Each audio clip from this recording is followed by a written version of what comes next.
Here, do a 1, 2, 3, 4, 5, 6, 7, 8, 9, 10 for me, Eric.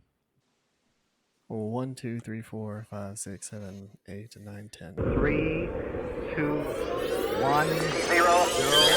You're listening to the Knives Templars.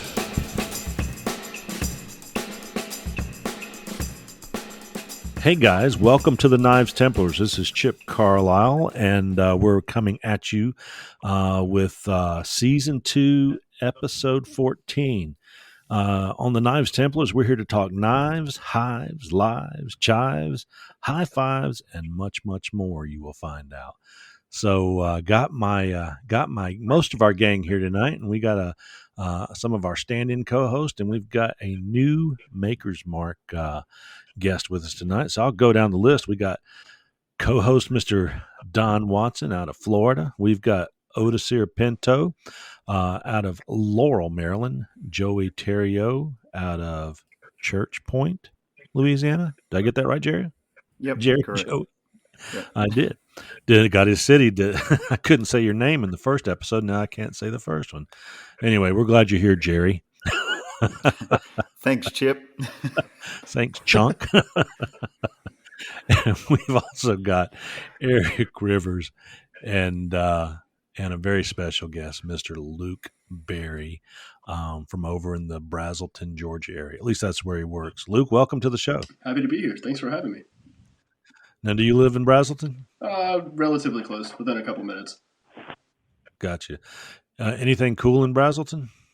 Our knife Chateau Elan. Chateau It's not Elan. very far down the road. It's a pretty nice place. Yeah. Only thing really special is our shop, in my eyes. There you go. Yeah, Joey, I was going to tell you that I think that you know as well, but also Eric Odisir, that Luke is actually one of our favorite co-hosts on the line because when we call Pop's Knife Supplies, Luke is our go-to assigned number one customer service agent, and he's also a great knife maker as well. So we're gonna talk a little bit about that tonight. Get us started, awesome. Don. What's been going on in the world of knife making? I've seen you putting a lot of stuff out, and Florida is being very good to you. Oh yeah, it's been real well. I delivered a knife today. My cousin came and got his knife that kind of a custom for him, and we had a good talk. Hadn't seen him in a while, but yeah, just making knives, taking care of stuff around the house. You know, enjoying this beautiful hot weather we got down here in Florida. But that's about it. Yeah, you know, I being down in Florida, we talked pre-show that I was down in Florida deep sea fishing this week, and when the storm came through when we were out to sea, man, we went from like 96 degrees down to 57 degrees in the drop of a cloud. And you talk about nature's Eric. Even though we were all hurling on the boat, it still felt good to have that cold air come down. So I don't know if it made it all the way over to you, but it definitely hit us on there. You been putting out any batches of knives, or just some one-offs, or what you got going on? I'm working on a couple of kitchen knives now, and I think I put one up. My profile that I did out of wood, I put it on our message page, and I did two of them. I got them heat treated, tempered, and then get them ground and get handles on them, and you know they're out of Pop's 8670, so it's a new style knife that I've Good never stuff. done. Yeah, well, look forward to seeing them. Joey Terrio, what's going on down in Louisiana? You're getting Not a ready whole for lot. something big, aren't you? Yeah, we got a show coming up. Yep, September 10th, Lafayette, Louisiana. So I've been preparing for that, and actually this past Saturday, was fortunate enough to go to a Hammer Inn in Keithville, Louisiana. Mastersmith J.W. Randall, Mr. J.W. Randall, was hosted by Louisiana Custom Knife Makers Association. I'd like to give him a shout out. Stephen Troy Prather hosted it. Had a pretty good turnout. A lot of people came. He did a demonstration on Damascus, ladder pattern Damascus. Then he did a lot of tips and tricks on fitting up guards on hidden tangs and doing box tang hidden tangs. Mhm. The layout on a dagger handle showed us how to do that. A lot of good tips and tricks. Uh, so brought a lot of more insight to knife making. Kind of different, take a different approach when kind of doing some of these other things. Try out some of their techniques. Yeah. Yeah. So, how many knives do you have made for the show coming up? I don't know. I mean, I might have maybe a dozen, maybe. Oh, that's quite a few, though. Yeah, maybe. I don't know. I have to look. I just started another. I just profiled a chef knife. I, I'll try to get that done, and then I have some of these little drop point hunters that I always make. Right. Hopefully, I don't know if I'll get them done though. And then I finished up. I don't know if you guys saw it. It was out of Alabama, Damascus. It was beautiful. It was kind of a fighter style. It's like a 8.5 inch blade, I think. Right. 13, almost 14 inches overall. Yeah, it was a very pretty knife. What I'm thinking is, does your wife know how many knives you have to sell? Yeah, yeah, yep. She knows. Uh, Guess what? Guess what? When you come back, if you don't have any knives, she's going to be looking for your wallet oh, because I'm she knows sure what she this. will be. I'm sure she will be. I'm pretty sure she will be. There's quite a few things. My son's being he's gonna fixing to go on a trip to Washington D.C. with his through his school. So yeah, she's like, you sold all your knives, okay? Just hand over all the money. the No, but it should be a good show. Yeah, if anybody's in town, September 10th, definitely come check out the show. I think Chris is going to be there. I think Chip, you mentioned you were coming. Possibly. It just depends on the travel. I've got some at work things coming up, and I'm not sure if I'm going to be on the road, maybe over towards the East Coast, but I'm hoping to right now if I can get back in time. Yeah, but I know hopefully there'll be some vendors there too. I know Mr. Terry Dunn's going to be there with TNT Stabilizing and Texas Knife Steel. Um, Sarah Swikowski Scales is going to be there. So, Sales scalesbysarah.com. yeah, that's easier to say. Yeah, it's a lot I easier like to say. that. I like that. Yeah. Yeah. Actually, my table is like right next to hers. It's I'm on the corner, and so it'll be me, Sarah, and then Chris. Oh, good, good. Yeah. That way, that's what I asked last show. Were you sitting next to Chris and her next to him? So I all did. sales had to get through him before they got to possibly you. But now it looks like you guys are just Yeah, vying. I didn't ask to be by them. They just set it up that way. I don't know. I mean, Well, hopefully she sends some business your way. But you know what they say about happy wives? How's that go about happy wives? Happy lives. No, happy no, no, lives. no, no. It's updated. Come on. Happy wife, man sold his knives. Oh. Something like that. When a man sells all his knives, Happy wives. happy wife. My wife, when I send a knife off, she actually keeps up with the number of Yep. days till I get paid. She goes, I haven't seen the check in the mail yet. I'm like, they're a good guy. It's the minister, honey. It's the minister. Yeah, that's the thing about knife making. You starting off, you're spending all this money and investing in equipment and stuff, and hadn't seen the first dime yet, and it's like, when are you gonna start making money? It's like, Yeah. take some time, Yeah. get Well, started. hopefully you'll get a lot of traffic. I was going to say with the knives I've seen you making, if you were at Blade Show, I don't think you'd come on with one. So I'm just hoping you get a lot of traffic that everybody picks one up from you. If the good Lord's willing, Yeah. hopefully, but we'll see. It'll be my first show, so I'm kind of excited and nervous at the same time. So Yeah. got a lot of great people going to be at that show. I'll be behind. My table will actually be behind Mr. Jason Tippy, another another good knife maker from Louisiana. Yeah. Well, I'll tell you what. I see the shirt you're wearing, and your shirt says Ameribraid. And I'll just tell you a Absolutely. little bit about what's going on with me. It's a great shirt. I had I've got this great new grinder I talk about every show now, but I had the adjustable. There's a name VFD? for it. No, VFD? the adjustable bolt that you hold your table on with. You know what I'm talking Yes. about. Oh yeah, Hmm. well, I see. I don't have that chip. You have the upgraded model. I Oh, don't I'm have. sorry. Well, Yeah, I don't Don's have got that. Yes. that, and there's an All right. adjustable. It's like a slip. It slips out of gear, and you can adjust it down and tighten it some Exactly. Yep. more. And I think one of the gears were a little rounded off inside, and it was sliding just a little bit. Not bad, but I contacted Kevin about it, and bam! If I didn't have a new one in the mail the next day, and within a few days from California, I came home today, and it's already in the mailbox, and I'm tickled to death. I was so tickled though. I didn't wait for it to get here. I went on the site and I just started buying replacement parts. And why do I buying replacement parts? We're buying replacement wear parts.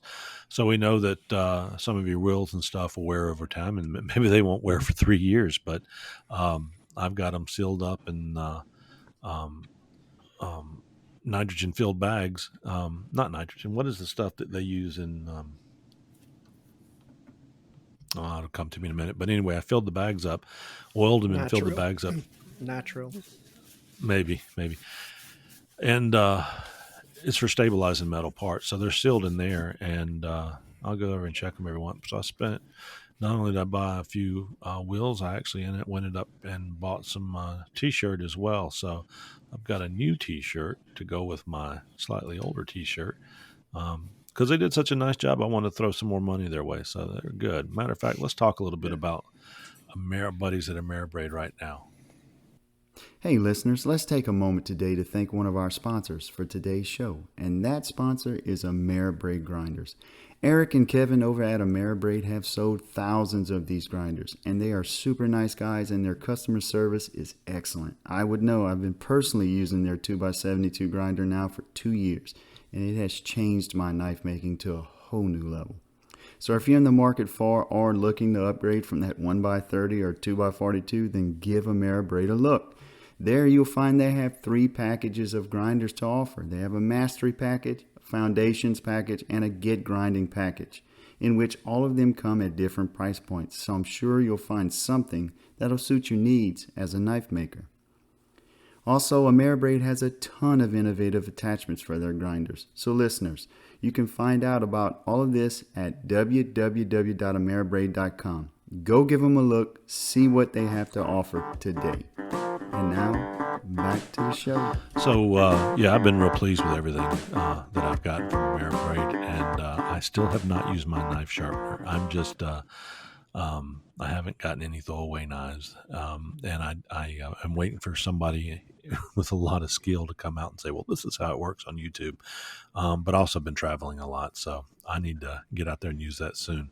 But Don, how's you've got a fairly new Ameribraid. How's that working for you? Doing real well. I put it to the test.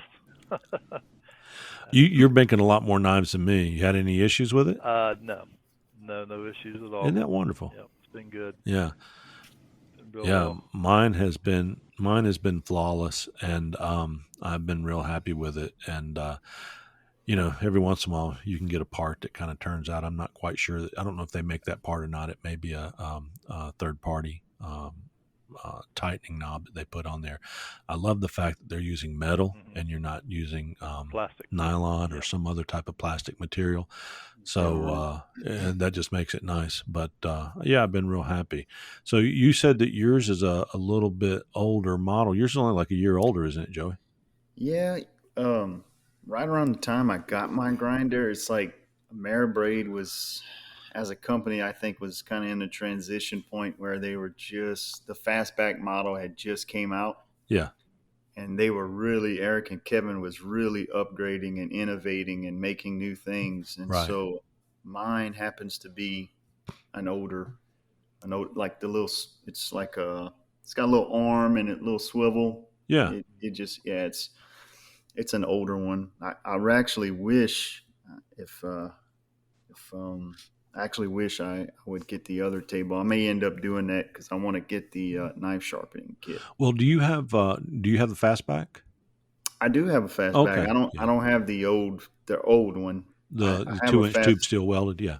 Yeah, I don't have that one. I do have a fastback, but it's just little things like I know they added an extra knob Yeah. for the tooling arms. Yeah. I don't have that. Just little things that they've upgraded in since you bought yours. Yeah. But man, look, that grinder is just phenomenal. I mean, it Yeah. just changes your whole knife making experience. Well, seeing some of the knives that you make, I'm surprised you haven't sent me a message and said, Chip, you don't deserve that upgraded model. Just send it on down here and I'll trade you. And that's the end of it. Or send me the parts that you want because, it's kind of like the old story where somebody calls in and says, my computer's not working. And they go through 20 minutes of trying to get the computer working. And they go, is it plugged in? Oh, that's it. Thank you. And then they're like, well, just pack it up and send it back to us because you don't deserve that computer. So. Next time I'm making something, I'll snap a picture and say, "Hey, Chip, I know you're probably not using this piece. Can you send it to me?" I might as well go ahead and send you the knife sharpener down at least to try and send it back. So, Yeah.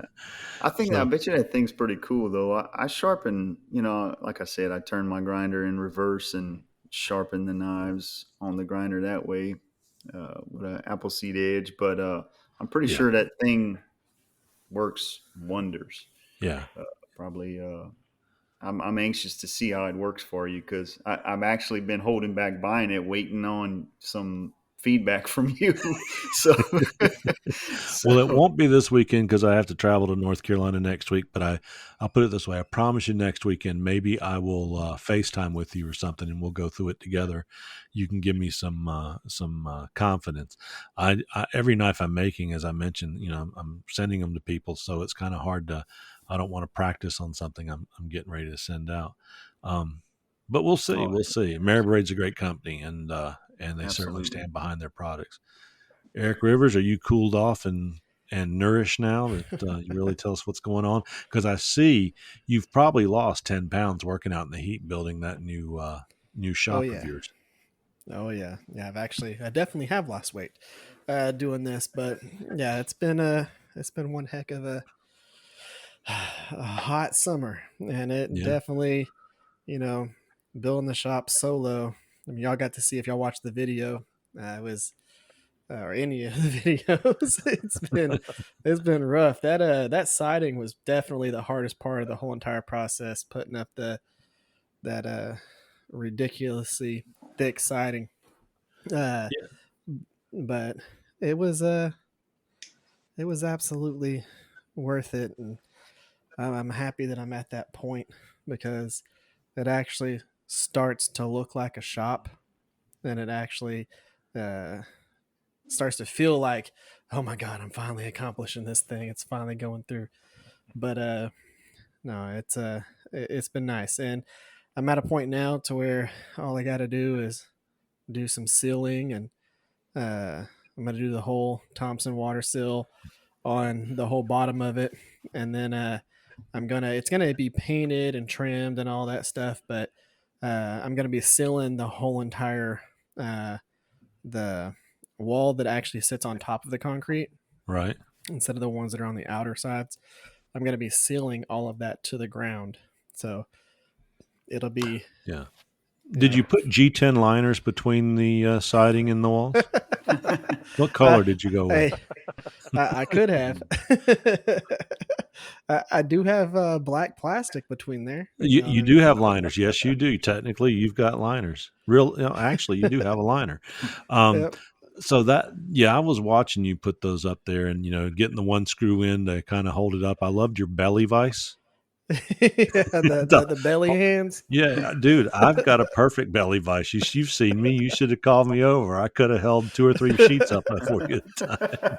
Hey, I went through 4 shirts just doing the siding because I got to a point where there was so much wood Yeah. just stuck to the shirt that it felt like I was getting stabbed the entire time by all these little And splinters. when you hug your wife goodbye for the day, she walk away and she's pulling splinters out of herself. Yeah. it was ridiculous, but it was good. And like I said, you get to that point to where you have the walls up and you're Right. like, holy crap, I built something.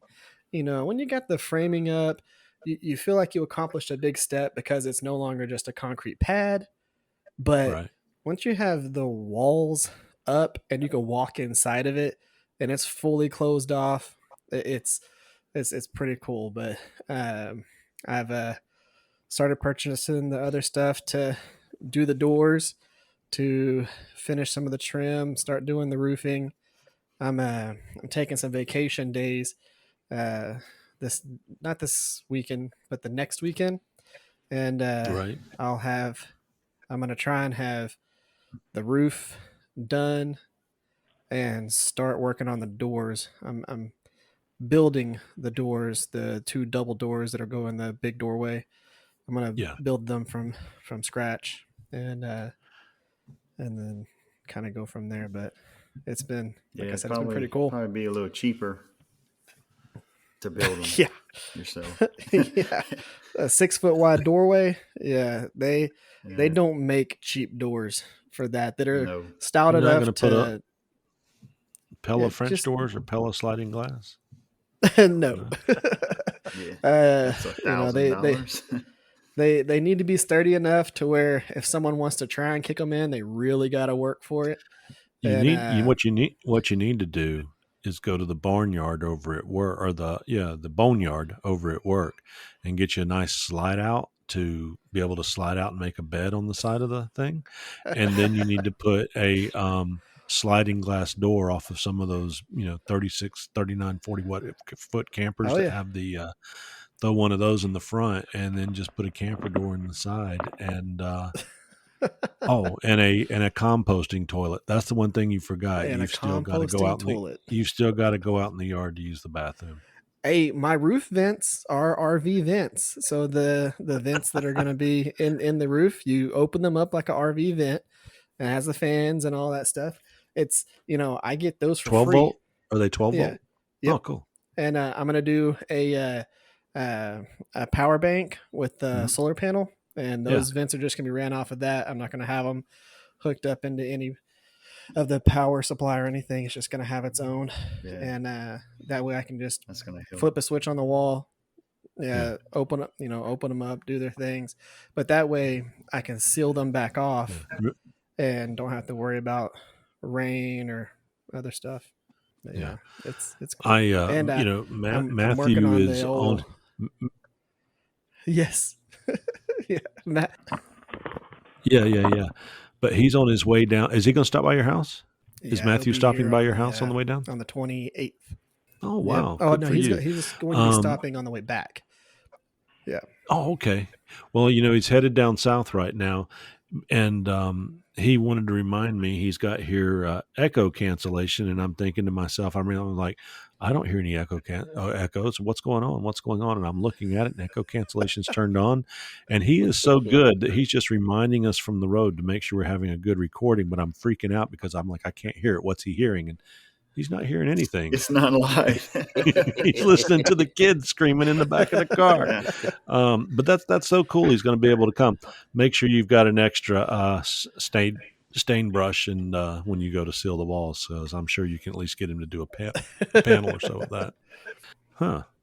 Well, I'm hoping my company gives me some locations out in the Texas way, because I know where to go get a steak and be able to hammer some steel and take out my frustrations of the days. So, man, Otis here, and hey, Luke Berry, are you still there? I'm here. Yes, sir. You jump in, man. You could jump in and make fun of us. We're going to make fun of you soon. I'm ready for it. I am. Are you ready?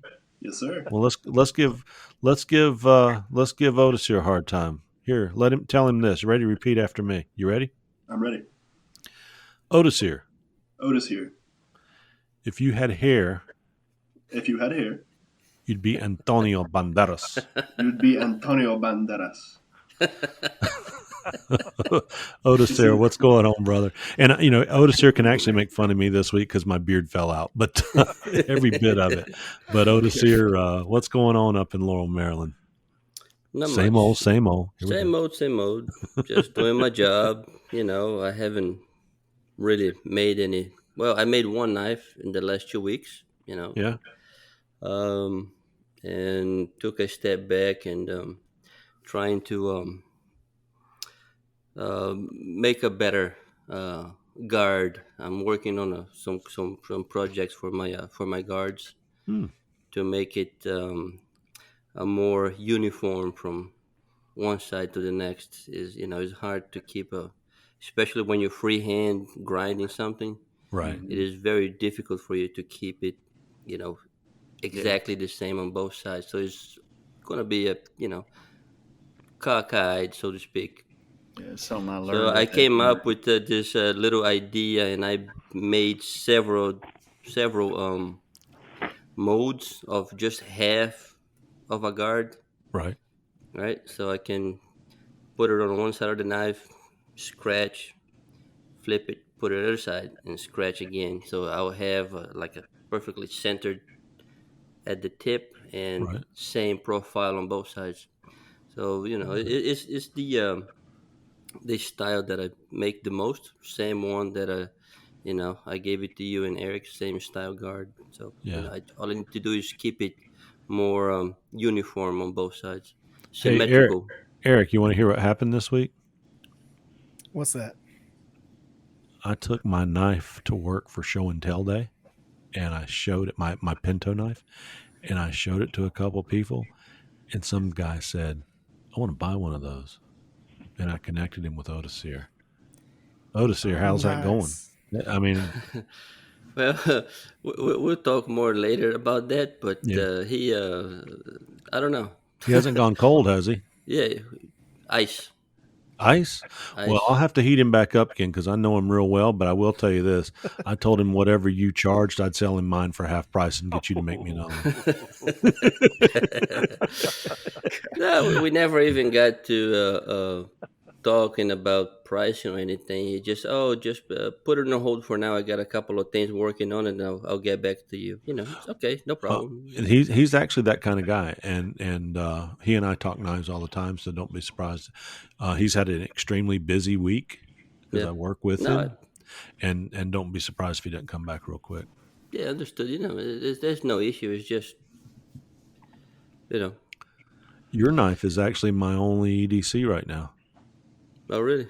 Yeah, I when I went to that show this week, somebody talked me out of my little EDC that I carry that I made that cool little black sheath for, Mm-hmm. and I was actually tickled to give it to them because it's a person I respect an awful lot. But and I chose to when we were leaving the conference.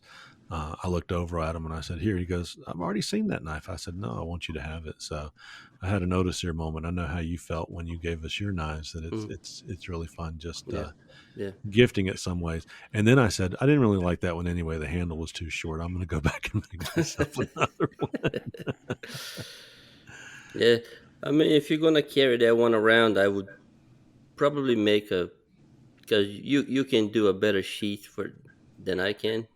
So I'll probably make a different sheath, yeah, to Mhm. carry around because the one that I made is kind of a, a quick draw kind of deal Yeah. with it, so it's not really secure. I don't know, Like you said, if you're out in the forest, you got to be ready to pull that thing quick. real quick. Yeah, Just so you know, Luke, Otis here is Rambo in the forest and spends no time in the ocean. yeah. Hey, But I tell hard you, floor, hard ground. Give me some dirt. Give me some trees. I'm happy. but I will I'm tell you big this: for the Level-headed. ocean. any man that runs with the Jaguar is a guy I want to hang with because that would make me feel safe, especially out in Bigfoot infested North Georgia and Alabama. Luke, have you ever seen a Bigfoot in Georgia? I have not. Of course, there's stories and tales and all that, but You're not looking hard enough, my friend. I may just need to open my eyes up a little more. Maybe get some glasses. I thought I had some pretty good vision, but it Yeah, just slipped past me one too many times. I got you. I got you. So Before we get started, I have some exciting news to tell you. I um, have been giving away some Lansky sharpeners with knives lately, and I'm getting a lot of people that are loving these things. So I want everybody to know that if you've got a knife out there, you need to go out and buy a Lansky. The guys that are making knives, we've got big grinders and we've got knife attachments that we use and don't use, Joey Terrio. But we're planning on it. Um, but you can't go wrong with a Lansky. They've been around since the mid 70s, and they will take a knife with no edge on it, and you can grind it down to get that burr. And by the time you work yourselves methodically through all of the different stones on a controlled angle, you're going to come up with a nice knife that can slice tissue paper with ease. So, hey guys, if you're looking for a good knife sharpener, go out and visit Lansky.com and set yourself up. I recommend the deluxe kit.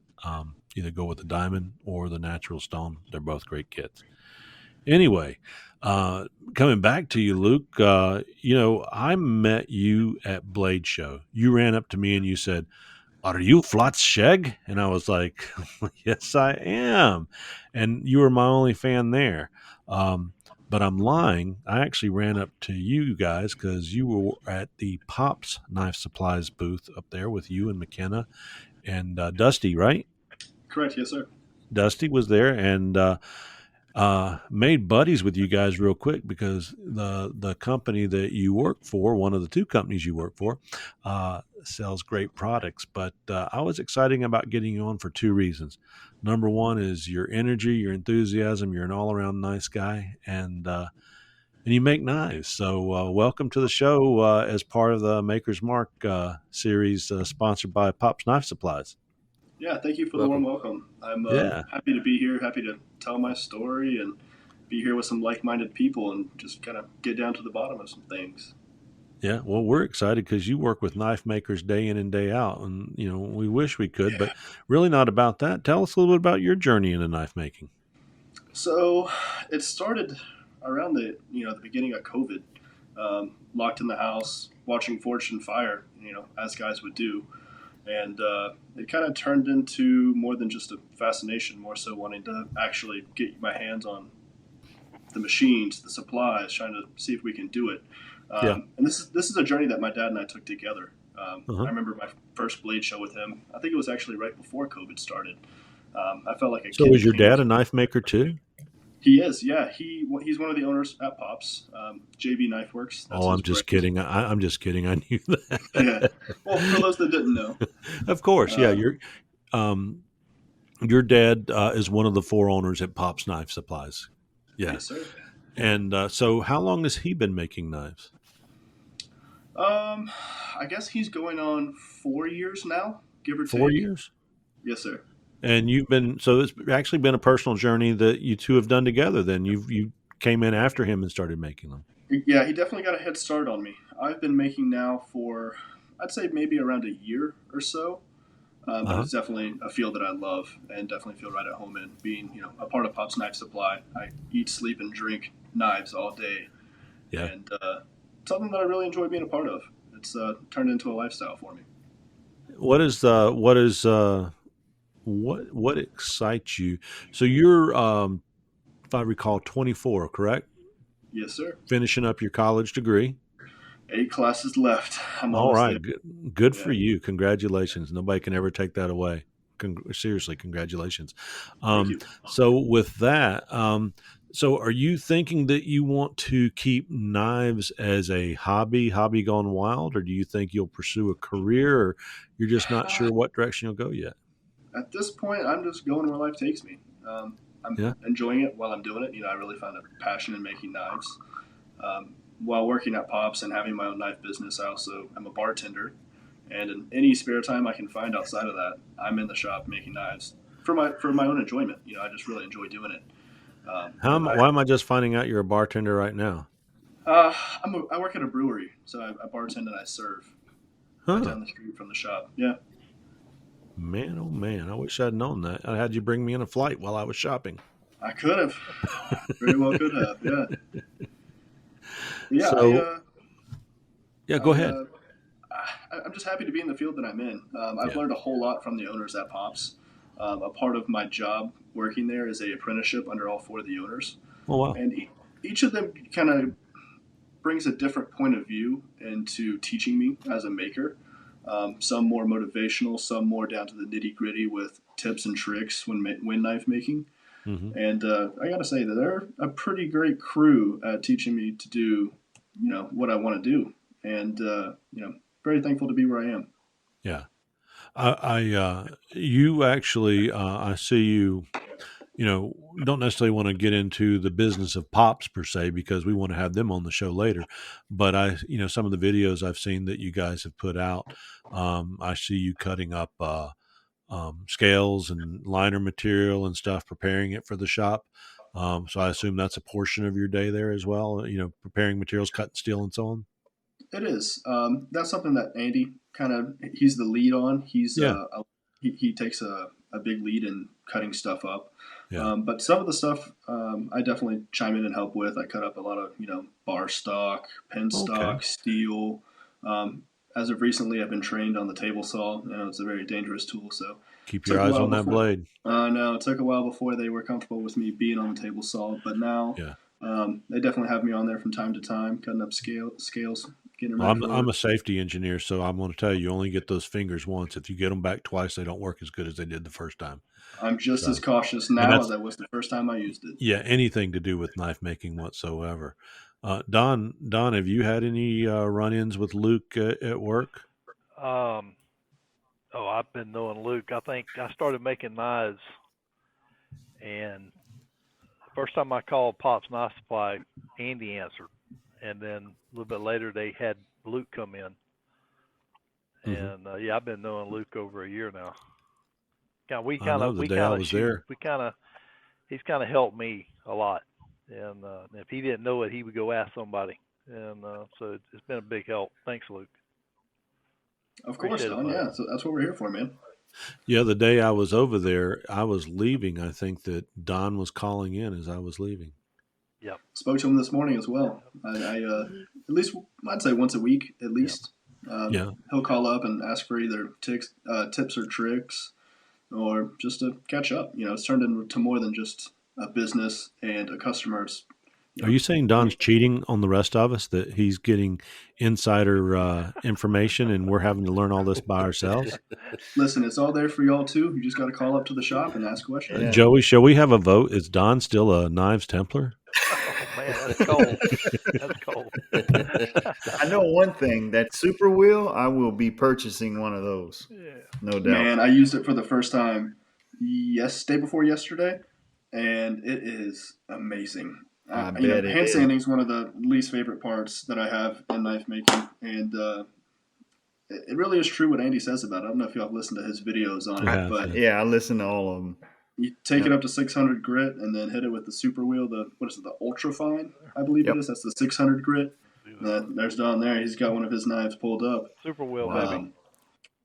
It really Yes, makes sir. a huge difference. Don Hit the is super wheel, showing then- us some knives on the podcast so that everybody can see them. It's a beautiful blade, Don. Thanks, man. Appreciate it. It really is. Don's holding up a knife he's made with is that a blue, is that G10 or micarta? What do you got? It's G10, black and blue. Yeah, it's And I took it up beautiful to finish on I that. took it up to like 400 or 600, and I super welded it and buffed it. That's what that's for. Now, what are you mounting that super wheel on, Luke? I think we just have it on just like a regular buffing machine. So it'll fit on a regular buffer. You have to get the right size arbor. I know most arbors are Okay. going to be 3/4 or 1/2 inch, Okay. and it takes a 1/4 inch arbor. So you have to get it fitted right to get it on there. Yeah. I know Don has his on a lathe. Yeah. He's pretty creative with how he set his You up. can drill that hole out. It's a quarter. The hole Yeah. is a quarter. I went in and drilled it at 3/8. Drilled it out, and then I Okay. mounted it and I put it on my lathe because I have a bill buffing system that fits the 3/8. But you can drill it Yeah. out to the 1/2 inch if you want to, or 3/4. It'll hold it. Yeah. If Don pulls his sleeve up there, you'll see he's got a tattoo that says Lathe Master. He can do anything on a lathe. I was telling somebody about your hats this week, Don, and they were like, "No way!" And I'm like, "Yeah." So you'll have to send me a picture of that hat so I'll I can do show that. this person you actually did it. Yeah, and what we're talking about, Luke, is he made a hat that's like 1/16 inch thick from a full piece, a log, I guess, the way to explain it. You can do it better than me, but it's like a Clint Eastwood hat that he wore back in the spaghetti westerns. It's just the coolest thing in the world. Yeah, So, I listened into the podcast he was on oh, okay. recently, so I did hear about it, and I like Chip. I want to see a picture of it too. There's our one I mean, listener. There's our one listener. Oh, yeah. Found Yeah, him. thank you, Luke. Found him. Yeah. Well, that thing about you can't win a prize more than once every 6 months, we take it back at you. We're just going to start sending you the prizes. yeah, they saw me as the listener, and they figured they need to have me on the show. There you go. No, it's all just by chance. Now we know who you are. Yeah, those are really cool. You need to send us a picture of it, and so that Luke can see it as well. It's pretty cool. So so you've been doing this for a couple years, and you got started in it. What is I guess what defines your favorite style of knife? What do you like to do? Because I've seen your knives; they're beautiful. That's still something I'm really trying to figure out. Yeah. I've been doing EDC hunting knives. I did my first kitchen knife actually right before Blade Show. Oh wow! Um, Did you actually, sell Mama anything? brought Did you sell anything at Blade Show? I brought 5 knives with me, and I actually sold out. I sold all 5, which was Congratulations! very Congratulations! stunning. I was very excited. Yeah, thanks, guys. Yeah. It was actually a knife that I had made for my mother for Christmas. Uh huh. And she told me right before Blade Show that it was too pretty to be sitting on her kitchen counter, and she wanted me to take it to see if I could get something for it. And she said, you can always make me another knife and give it to me some other time, but this one's just too pretty for me to keep. Try to sell it, see what you can get for it. And it was the last one to go off the table. And my mom came up to Blade Show and saw it sitting there, and she said, well, it looks like I'm going to take it home with me. Oh wow! But by the end of the show, some lucky winner saw it and wanted to buy it from me. So Oh, that's great. Hey, listen, I don't mean to embarrass you, but I know you're a family person. So your mother was very proud. I saw that she forwarded my post about you being on the show for family members. So let's give her a little shout out. Say hello to your mother. Let's all say hello to Miss Berry. 1, 2, Hello. 3. Hello, Miss Berry. Hello, Miss Hello. Bear. Hello, Miss Hello. Berry. Hello, Miss Berry. You've got a fine son, and he represents your family well. The Bible says, "Live so that it reflects well on your parents," and I can tell you that Mr. Luke here is certainly doing that in the community. So you should be proud of him. I'm glad y'all see it that way. Well, I'm sure you mess up too. You're 24 years old. So Of have course. you seen that you've developed a lot of friends since you started making knives, or they've gotten closer?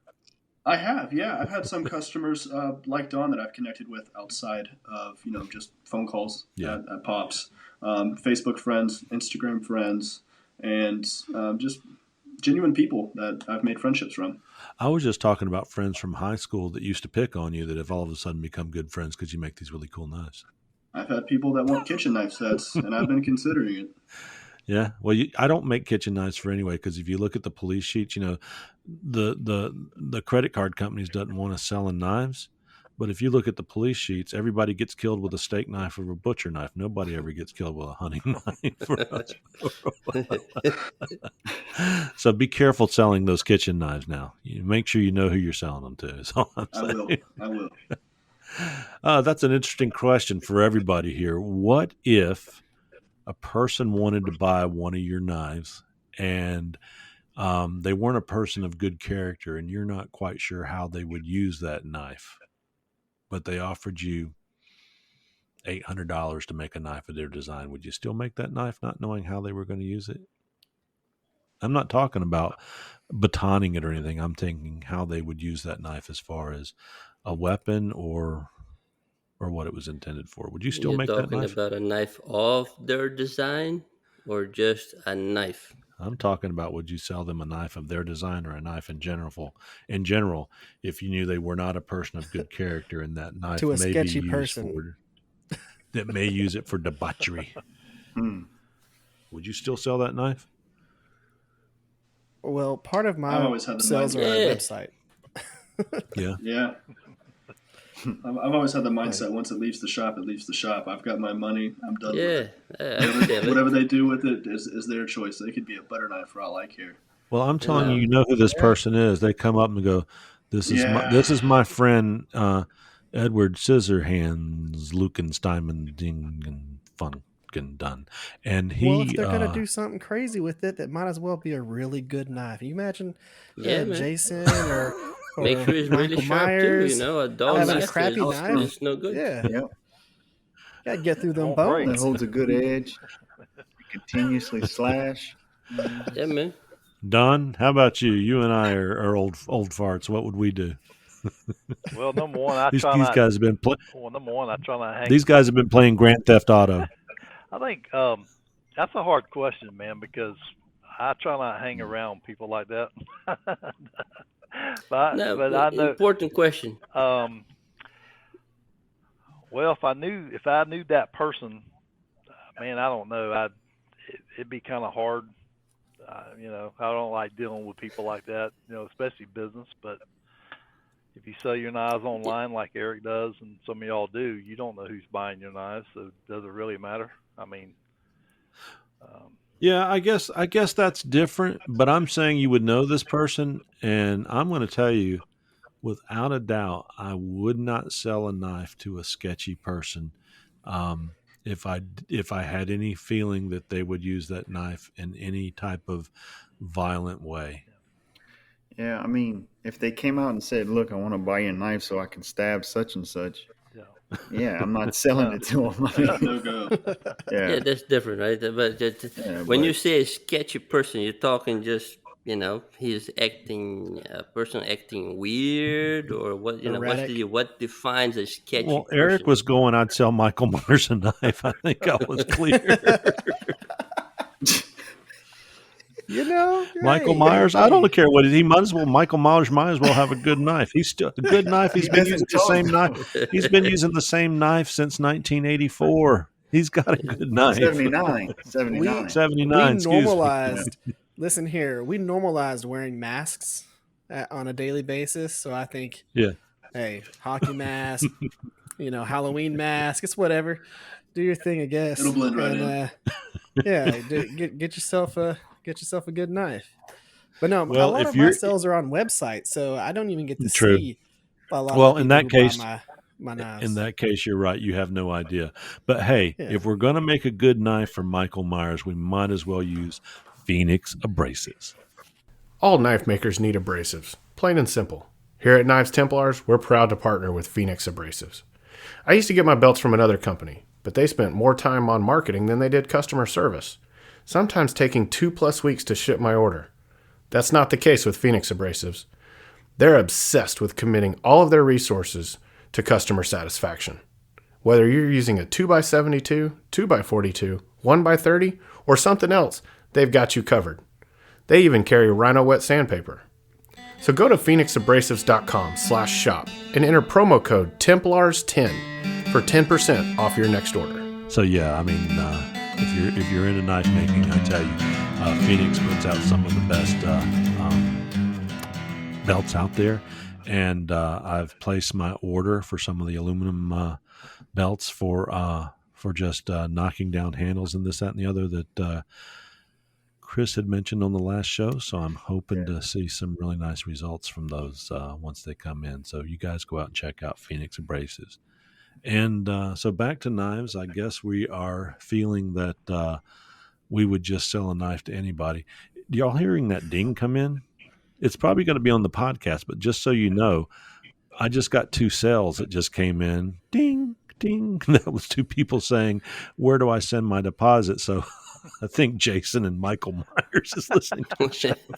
Guys, I won't sell them to you. Surprisingly, one is a kitchen knife, a butcher knife. So. Could you imagine He's them? like, "Hey, Chip, I need to replace one of my finger knives." Yeah, and I'm not lying. I had 2 sales come in, and one's for a butcher knife. So Otis here. Okay, can you imagine one of them using one of those fleshers? Because we've got to hold them. We know that they're not exactly a massive knife, but could you imagine them chasing someone down? Zing, zing, zing, zing, Those zing. guys. That would be a lot of work. Yes. That would be a lot of work. Oh, jeez. Okay. Well, we know where everybody's moral stands. I guess it's good. And and Luke, you're still developing your morals, and you seem to be a pretty good guy. Don't be influenced by Y'all are giving me bad ideas. I'm going to be selling to the wrong Luke. people. Go to church on Sunday, son. Just go to church on No, Sunday. well, I mean, how do you define the wrong people? I mean, come on, somebody comes to me and say, "Hey, can you make me a knife?" Sure. What are you Well, gonna I'm not use it going to for? interview them and say, You "What do you know, want to use it for?" I'm just it's, saying, someone says, "Hey, my friend wants to buy a knife. He just got out of prison for murder, and he's, he doesn't like the community he's going into." I mean, I don't know what the story is. It was hey, just something ex-cons are people too. What are you gonna do? yeah, it was a question that I read somebody posed in a knife forum this week. Would you make a knife for a bad guy? And I thought, no. But then again, in this day and age, you can probably get sued by Michael Myers for not making a knife for him. So, discriminating Yeah, I mean, against Michael Myers. it's a complicated question. Like Joey said, right? Somebody said, "Oh, can you make me a knife? I'm about to go stab this dude I don't like over there on the corner." They said, "Nah, man, go to 7-Eleven, buy a little cheapy knife there. I don't want my brand over there, right? Stabbing Yeah. somebody." I will tell you, it didn't sound like a tough question for Eric Rivers. Free publicity. Well, he is Texan, so what weapon did they use to kill that person? They used one of Eric Rivers' knives from the it Rivers was a Experience, and Rivers it knife. held its edge the How- whole entire how- time. How could you No. tell? How could you tell it had the arch oil? The arch oil. Sure. And they use that to open a beer at the end. Hey, I got another one in here from Motor City Mike. He says, "At what point did you consider yourself a knife maker?" It's actually a good question. When did you That's a good consider question. yourself a knife maker in the knife maker community? Wow. Different question. Hard question. Is it when you make your first knife that you become a knife maker, or when I you guess Selling get your to first a, knife. or I guess when you get to a certain degree of proficiency? Does you consider yourself a knife maker? I think when you make your first one, you can consider yourself, I made a knife-like object. It Right. could be a very Okay. nice Yeah. object, but it could be, So I It made a was kind knife. of pointy and kind of sharp. Yeah, well, a shank. I, Yeah. I can tell you the point that it switched to, with my mentality. I had that actual point because I started YouTube I didn't have plans to make knives on YouTube. it was one of those things You were a where skateboard I was man, just weren't gonna you? do. Yeah, I made I built all kinds of stuff. Teach people how to build workbenches or do all kinds of Mhm. random things. And I've made skateboards. I did them for years, and just doing different things. But one day, you decide, I've watched a couple of YouTube videos and I've done this whole entire thing. I've been a knife collector for almost 20 years. Let's just try and make one. Made the first thing. It did turn out as a knife, and that thing still has an amazing amount of edge retention. But I mean, it was a file Mhm. knife. They just do what they do. But I would say the point that I actually considered myself a knife maker was the moment that I was able to make 3 knives, them be consistent, have the same type of bevels, the same handle profile, consistency of, hey, I was able to make these 3 things match almost identically. That's whenever I thought, hey, I consider myself a knife maker. Pretty good at this. Yeah, Maker pretty Day good. knife. Mm-hmm. What Yep. about you, Luke? You're a knife maker. When did you determine you were? I think my moment was when I got accepted into the Georgia Custom Knife Makers Guild. Oh, cool. Um, Did you have to submit knives for I, that? I did, yeah. I had to bring 3 knives with me to be judged in front of a panel of 3 judges, and I went through with what is the saying? Flying colors. Flying colors. They said I did great. They said that my handle shape was good, my bevels were good, and I made good enough knives to make it into the guild. Now, can you be from Alabama and join the Georgia Knife Makers Guild? You may not know. I believe so. Yeah. I don't know for sure. Well, I'm just curious. I actually, Alan invited me over to the meeting in September, so Um, It's going to be a good show. yeah, make sure you We always, send me the dates and times for that, and we'll try to get over there for that. yeah. You have to do it. I mean, this is open to anyone as well. Yeah. One thing we tell all makers in our area is that no matter what level you are at when making knives, all are welcome. Yeah. Can I wear a Alabama Roll Tide shirt? All are welcome. Unfortunately, Sweet. Roll Tide. What about you? Yeah, I think it's the 16th and 17th of September. It's going to be held at the Pops Knife Supply location. Yes, sir. That's cool. Nice building, by the way. Yeah, I enjoyed that. Don hasn't been there, but I have, Don. How far? I said September. It's October. My bad. Yeah, that's 14th and that's 15th right, of October. Even better. How far is it? How far is Pops, or where did you say you're from? Burleston? Brazelton. Brazelton? It's in Brazelton, so it's like 10, 15 How minutes far away is that from Peachtree City, Georgia? Do you know where? If you look at Lake Lanier, correct? Yes. on a map, Brazelton's right there at Lake Lanier for the most part. Oh, is it Lake Lanier Islands Okay, that so week? you're a little bit north of Atlanta? Yes, sir. Oh, We're cool. northeast. Cool. Northeast Atlanta. So when you hit the circle around Atlanta, 285, you're still about 50 minutes away from Brazelton and to their location. Grew up in Peachtree City. But it's really, really a nice place. They got a really nice building there. Don, when did you consider yourself a knife maker? Because you haven't been doing it long, but a lot of us were kind of craftsmen, and you've been a craftsman, so you're many different things. But you make a lot of beautiful knives. What was the defining point? Yeah.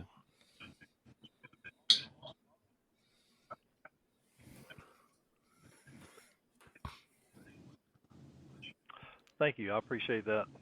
I think, like Eric said, man, being consistent with your handles, consistent with your bevels, your finishes. Still, I think that. I mean, I look at my first knife when I made it over a year ago, and I look back and man, I've come a long way, but I haven't come as far as I want to. And I'm still learning every day, man. So Absolutely. I think if you have an open mind, you can always learn. I don't care how long you've been doing it. I would turn for 16 years and still step in and learn something every day.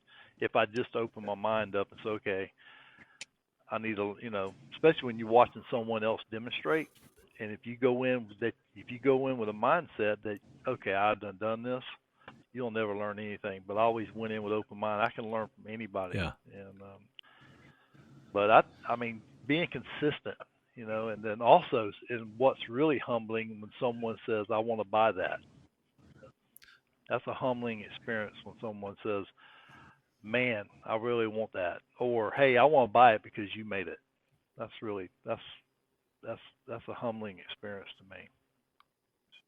I think that's when I determined I was a knife maker, when people started wanting what I'm making.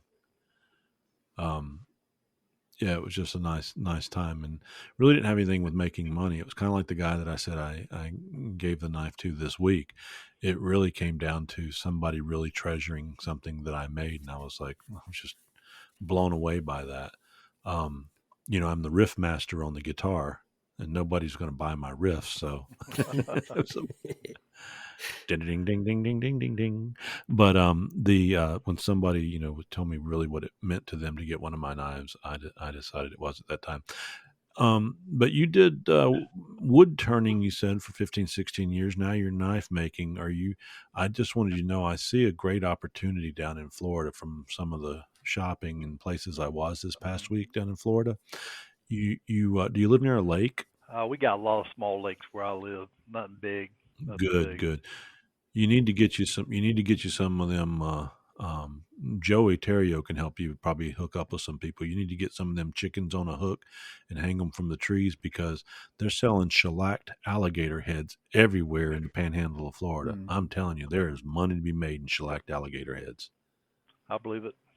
Everybody wants to touch you the get teeth. More further south you go to, you'll see a lot of them. Yeah, I wonder when Troy actually felt like he was actually a shellacked alligator head industry provider. Alligator. I know some of Troy Landry's alligator heads have ended up on somebody's desk. Oh yeah, I got I mean, they're not Troy's; they're mine because I caught them. But yeah, I'm sure. Big ones. Oh, I think it's from an 8-footer, Yeah, and that's bigger than me. So yeah, big one. that I caught in the Sabine River. So, but How big do they get, man? What is the biggest one ever caught? big bull gator can get 13, 14 Yep. feet long. Okay. yeah. Yeah. Forklift pick 'em up size. Did you just saw their head off and then just let it dry in salt? Or is there I something you have to actually do let to somebody else do taxidermy on yeah, it? cure the head Yeah. and or Yeah. preserve the head and taxidermy it. But Yeah, we can see people on our podcast. Our listeners can't, but I can see Don's wheels are turning right now. He's like, I wonder if I could put that thing in some liquid nitrogen and turn that thing on my lathe into a bowl. You could. You could do a Gator small one bowl. and submerge it in epoxy, and then go in there and turn it into a globe. You And then, could, yeah, if you wanted. you could, or you could make Put some lights in there. alligator Clint Eastwood hats. And I wanted to do on this last knife I built. I wanted to put some alligator hide on the sheath, Mhm. but Yeah. I looked to see how much that stuff was. I was like, Jesus, it's pretty expensive. For Oh I yeah, mean, it is I'm expensive. not a very big piece either. But Well, you can go out and get some dyes and you can stamp out and make some artificial alligator skin. I know it's not the same, yeah, but but I just wanted that genuine look. oh Uh, yeah, yeah, yeah, and yeah, but I know I found some ostrich leg, which is substantially cheaper, and it looks pretty cool. Full quill, the full quill yeah, ostrich, yeah. and but yeah, I didn't realize how much that stuff sold for. Um, I was like, yeah, maybe I won't do that. All right. Well, hey, let's take a moment here to listen to our next sponsor, who was just signed on with us, and it is beardlessandbabyfaceknives.com.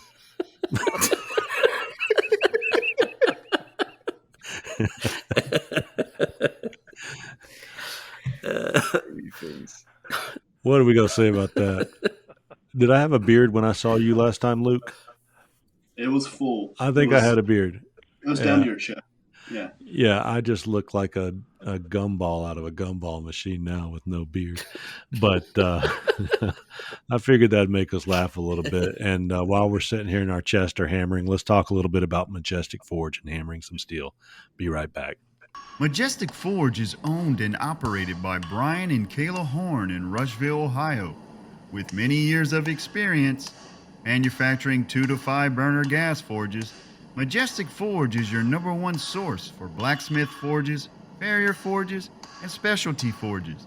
They are dedicated to creating top-of-the-line forges at a price you can afford.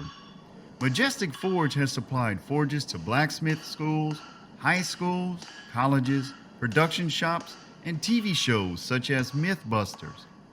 And Majestic Forge is the forge of choice for televisions forged in fire. Knife makers are in luck as they offer forges that come with 2 or 3 deluxe burners. Here at Knives Templars, we are sure that you can find a USA-made Majestic Forge to suit your needs. Check out your next forge at majesticforge.com. Well, we are back, and I tell you what, I'm a Majestic Forge user. Do y'all have any Majestic Forge over at Pops that y'all use, Luke, or mostly homemade forges, or what are you using there? Unfortunately, we're kind of spoiled. We have a Paragon and Ah, 2 even heats that we use. so you're heat treating them with that, but y'all aren't beating out any steel over there? Mostly just stock removal here at our shop. Gotcha. I do have some future plans of trying to get into, making my own Damascus. So I'll definitely need my own forge at some point. I got you. Well, that's a question that somebody else has said in, and I actually got a lot of questions this time. And it says, how can I make my own forge? And there's many different types of forges. So I made one. It's a wooden forge I can talk about. But that's a good question because now, as you heard, I've got a Majestic Forge that I use and love it. And I'll tell you why. But what do you guys? What do you think? How can we make our own forges? I mean, I made my first forge out of fire brick, the 2.5, I think they're 2.5 inches thick 4 inches by Yep. 9 inches or something like that. Yeah. And basically, coming from fabrication background, I don't know, I have access to a welder, but all I did was it originally was a single burner.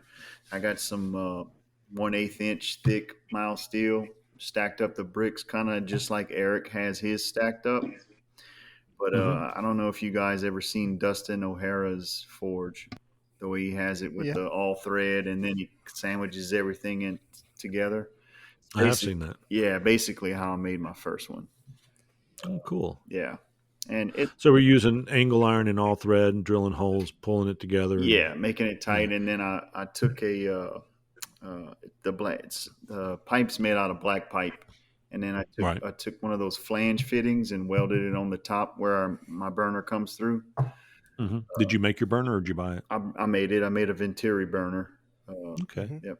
And if you look on YouTube, we're not the experts there. I mean, you guys have made some, but I would encourage people to go to YouTube and follow their procedures because I don't want you to do anything you feel is unsafe. If we're not giving you advice on how to make a forge per se, but go out there and see the people that know the science because we're like you. We've learned as we've gone along.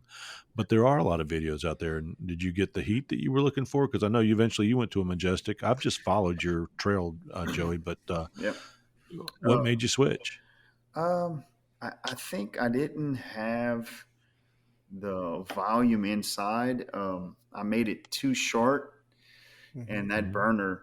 I mean, even though it was a single burner, I mean another mistake I made was I left the back end closed off, and eventually I opened it up, but the inside was just still too small. The diameter, and so this thing would shoot a flame out the front and back, at least 2 feet out of the forge. And I'm like, and I would turn down the PSI and still, I'm like at 2 PSI and it's still like a foot. And I'm like, okay, maybe I Yeah. need to, take a step back and They reevaluate this. don't make 6-foot tongs, right? Yeah.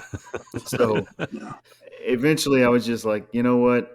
I'm smart enough to know when to delegate something, so I'm just going to put this project aside and just buy me a forge. There's already good forges out there. So, I just started looking and came across Majestic Forge and read the reviews, and there's other forges out there. I just, I was kind of like you. I just, called the people up at Majestic Forge, got to talking with them, and, liked their customer service, and ended up Right. purchasing Majestic Forge. So, And they're Well, not I'll tell you, expensive too, right? I don't know how yeah, they're much not bad, Majestic is, but they're not bad. No, they're I not. spent $500 or so for mine, which is a 3 burner, maybe a little more than 500. But if you get the smaller forge, it's definitely not that expensive. Um, but even at that price, I still felt it was an acceptable price point. Yeah, I got mine, a few years back, some no brand off of eBay, a two burner, Yeah. it's working, I'm pretty sure I'm gonna have to upgrade it anytime You soon, know, but I find myself using the first burner more than anything else, a single burner more than anything else. It Yep. produces yeah. enough heat that uh, every time I use the tube burner, I would burn the tip of my knife. It would Hmm. overheat the tip, You and couldn't get it out of the heat. Yeah. yep, not fast enough. And when I quench it, that tip is just so brittle that any little thing knocked it right out. Yeah. So Yeah. I stopped using tube burner, just a single one. I control my heat pretty much even Do you all use the a way baffle at through all? through the blade. If I want to do a differential heat treat or a full hard quench, I can do both just by practice now. So yeah. Yeah. Yeah. I tell you what, I want Eric to kind of finish this up because that's why I'm interrupting him. Is that a forge can be as simple a cowboy forge. You put a hole in the ground, you blow air through it, and you get wood, and you can get hot enough temps to weld.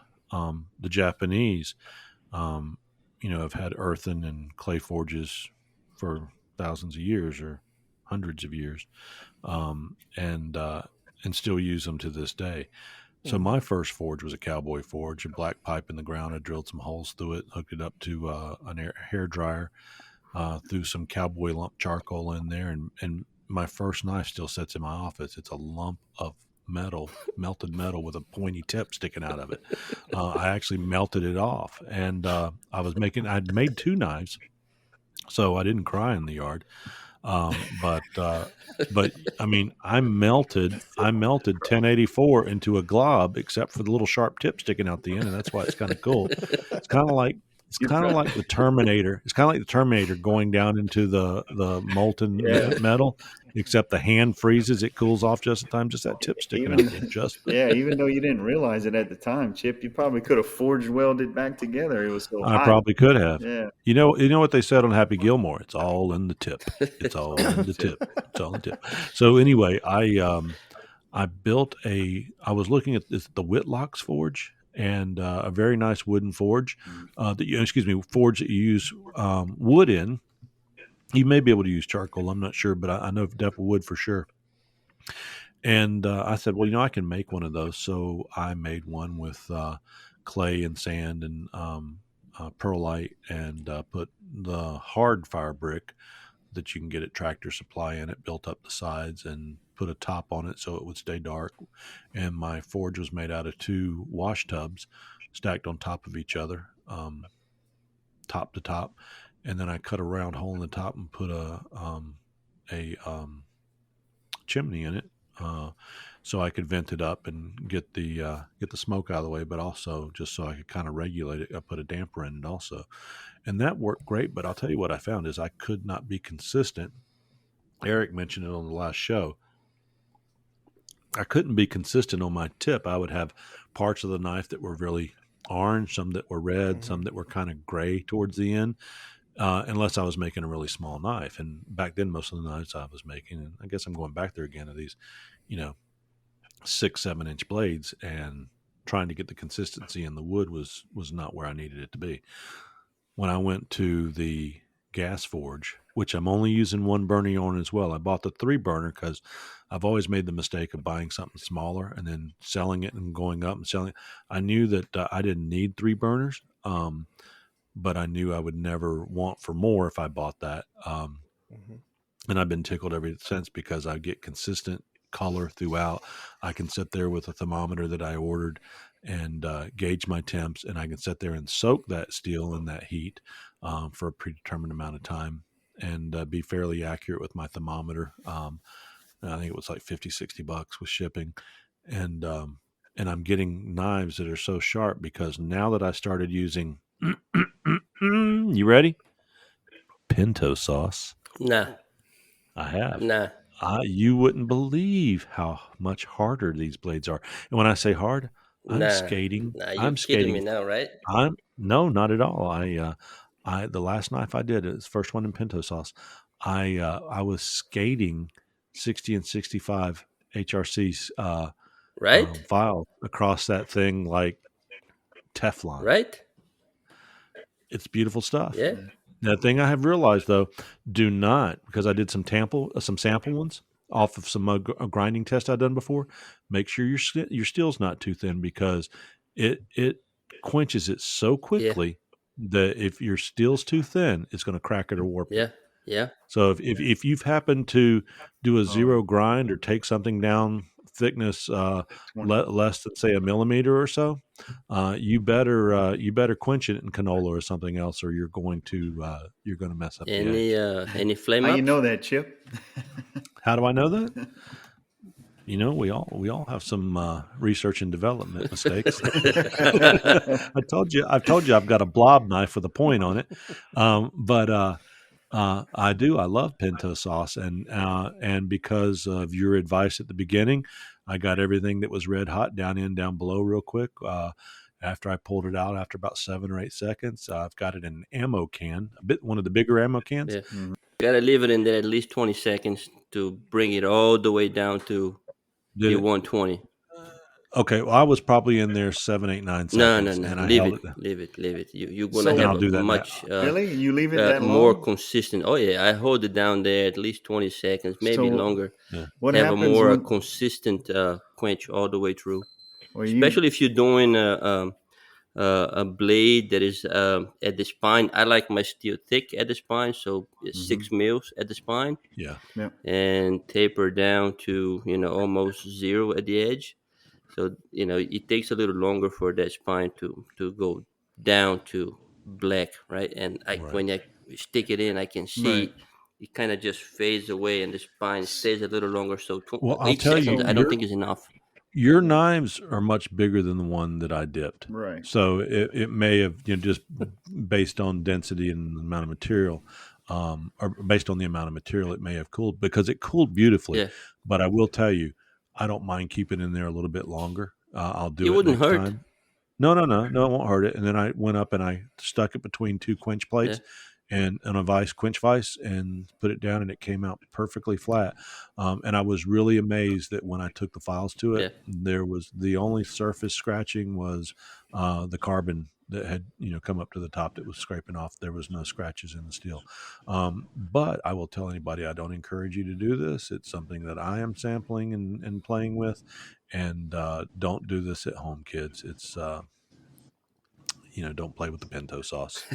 So Yeah. So I got a question for Pinto. So you said you hold it in there for at least 20 seconds Oh yeah, or longer. oh yeah. Like, what do you do if you pull it out and there's a warp? Because if you're cooling it down that much, then you shorten that window that you have to, try to work the warp out.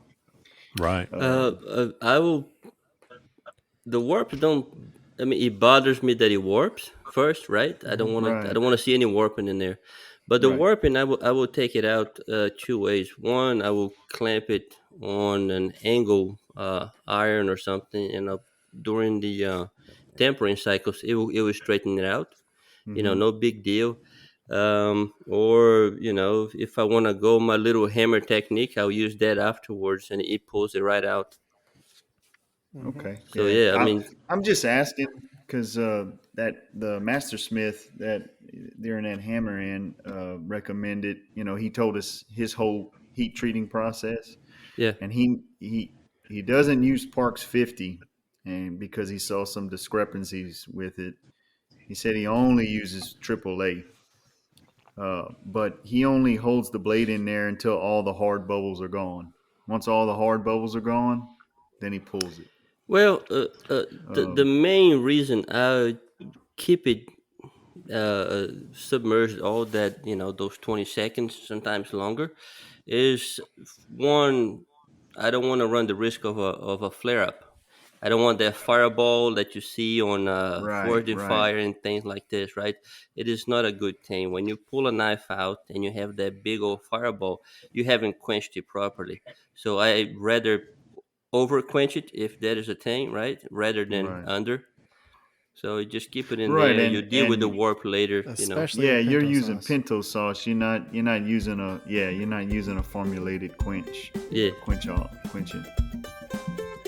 Pop's Knife Supply was started 40 years ago and is owned by 4 professional knife makers. Andy Roy of Fiddleback Forge, Alan Searles of W.A. Searles Knives, Joey Berry of J.B. Knife Works, and Dirk Lutz of Dirk Lutz Knives make a great team of owners carrying on the traditions and business started by James Poplin. Over 4 decades in business is a testament to the best customer service with same-day shipping on weekdays. Pops only charges actual shipping, and any shipping differences are refunded on your orders. Everything you need to make knives, from grinding, steel, pin stock, heat treating, and more, can be found at Pops. Visit them at popsknife.supplies. And now, back to the show. now I bet our buddy Luke Berry will say, "Come on down to Pops," and I'll say hi. Of course, greeted with a welcoming, And welcome face and I can't say from that multiple enough. different It people. is, you walk in there, McKenna and Dusty and and Luke are in there. And when you walk in, they're already working, filling the day's orders and handling phone calls from people from Florida. And I'm talking about the Don line. They have a phone there. It's Yeah. red. It says Don line on it. Just a dedicated line for Don. The Don line. Hard But case line. but they are always there, ready to do a great job for you. So thank you to Pops for your continued support. As a matter of fact, for Shagman Knives, we will be sponsoring Pops in all the videos that I put out with all my finished knights. We've got them bannered up in the shop, and we'll be looking forward to sending anybody that's a knife maker to Pops, but also letting our buyers or my customers know that I buy quality materials and great supplies from Pops, including that wonderful 8670 steel. We put that steel all over everything. So Absolutely. I just Talking about Shagman Yeah. knives.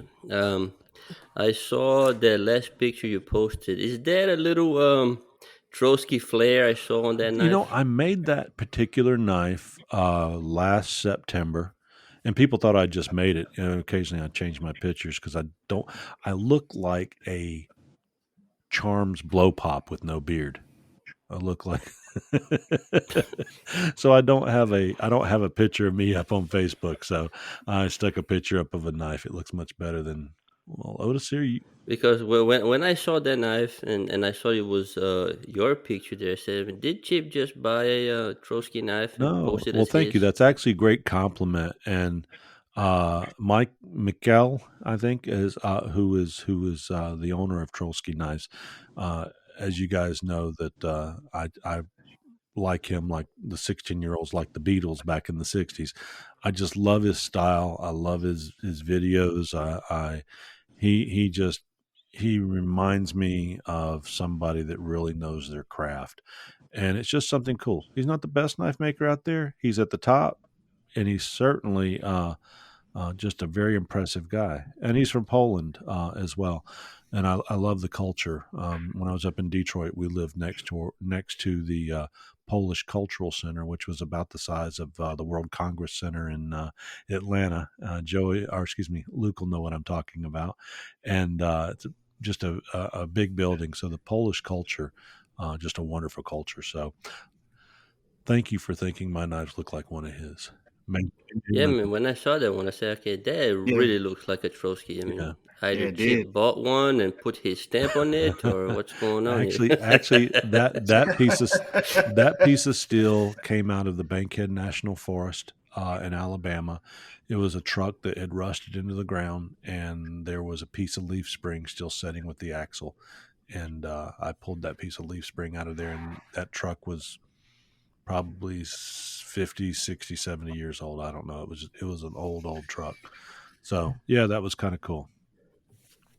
Now, can I ask a question here for Luke? I mean, we touched it a little bit earlier.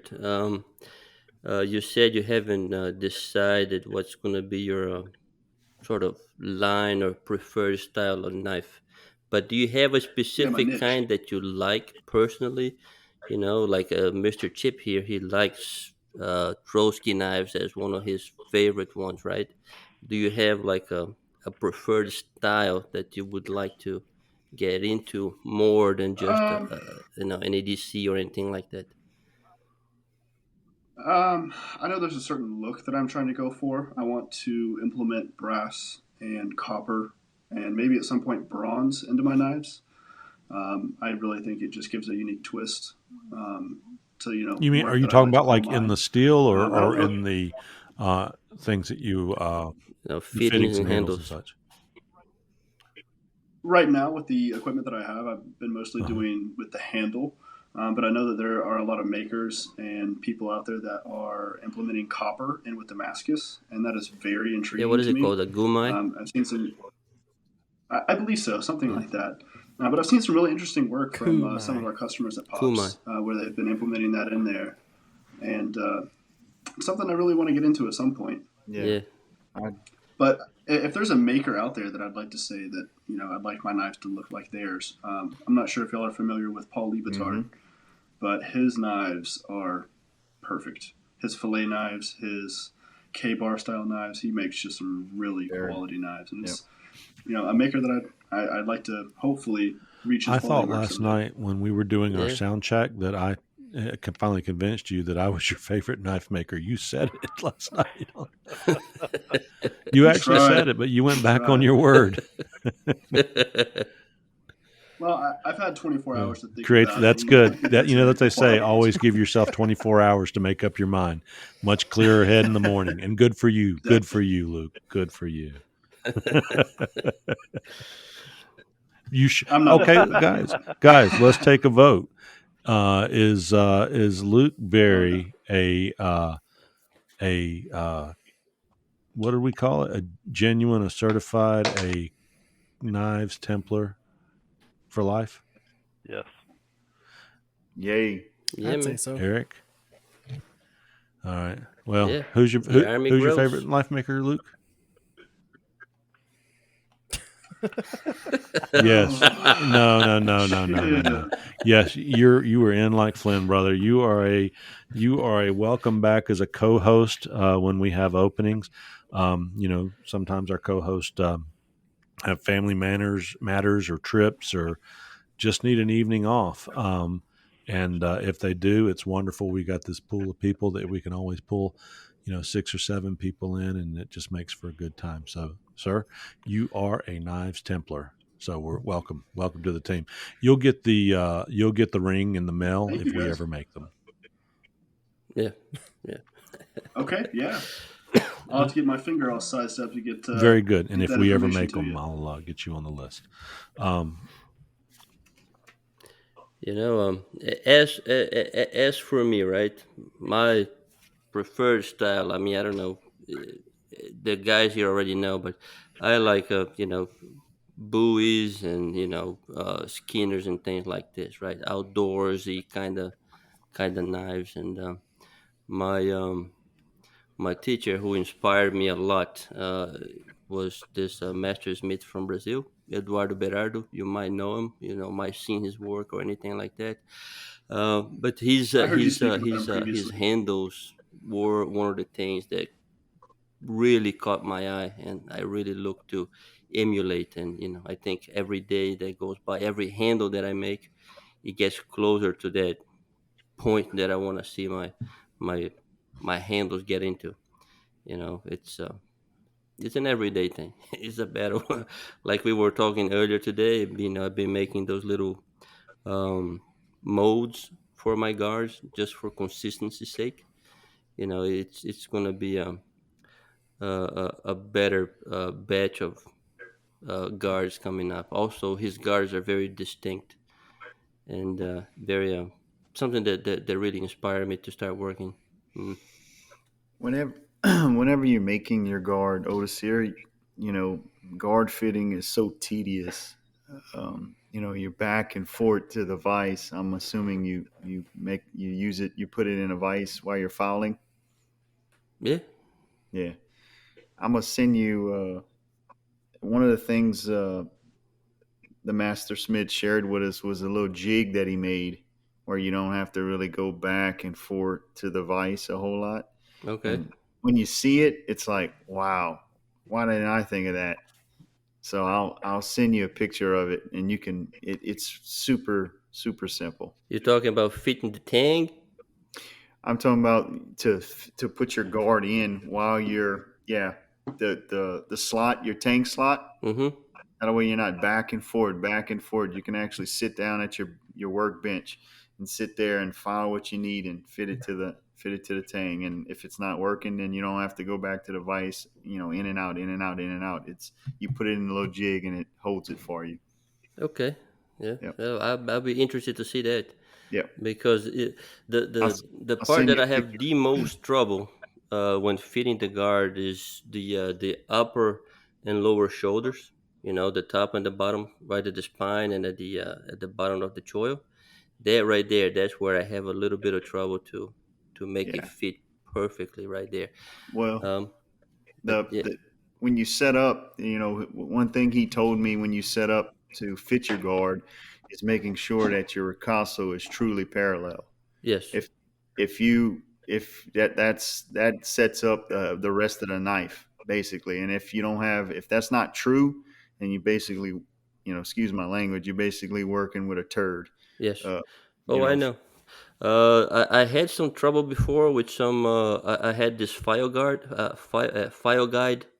Hmm. that I used to file my ricasso and at the tank shoulders to make sure everything was really squared away. But it was like a half of a mil that was off from one slab of the file guard to the other side, and I've been Right. looking to get me a really good, as best as possible, of a file guide that I can. I found one. I think is a Nordic Edge. It's Yeah. close. It's close. I think Hmm. you have one just like it. I do. It's very close, but it's not perfect. No, mine I've is. seen some that is machined out of hardened D2 steel. It is Hmm. hardened and then it is machined to perfection. So you're gonna have the same contact on both sides of the file guide, and that's one of the things that I ran into trouble. It's with that with those file guides. It's a pain. You know who makes a really good file guide? Tell Uh, me. he was actually on our show. Ethan Lee. Yeah. Ethan Lee. Yeah. Ethan Okay. makes a really good file guide. So you might want to maybe message him on Facebook. Okay. But Or just look on Pops because we carry yes, his file yes, guides.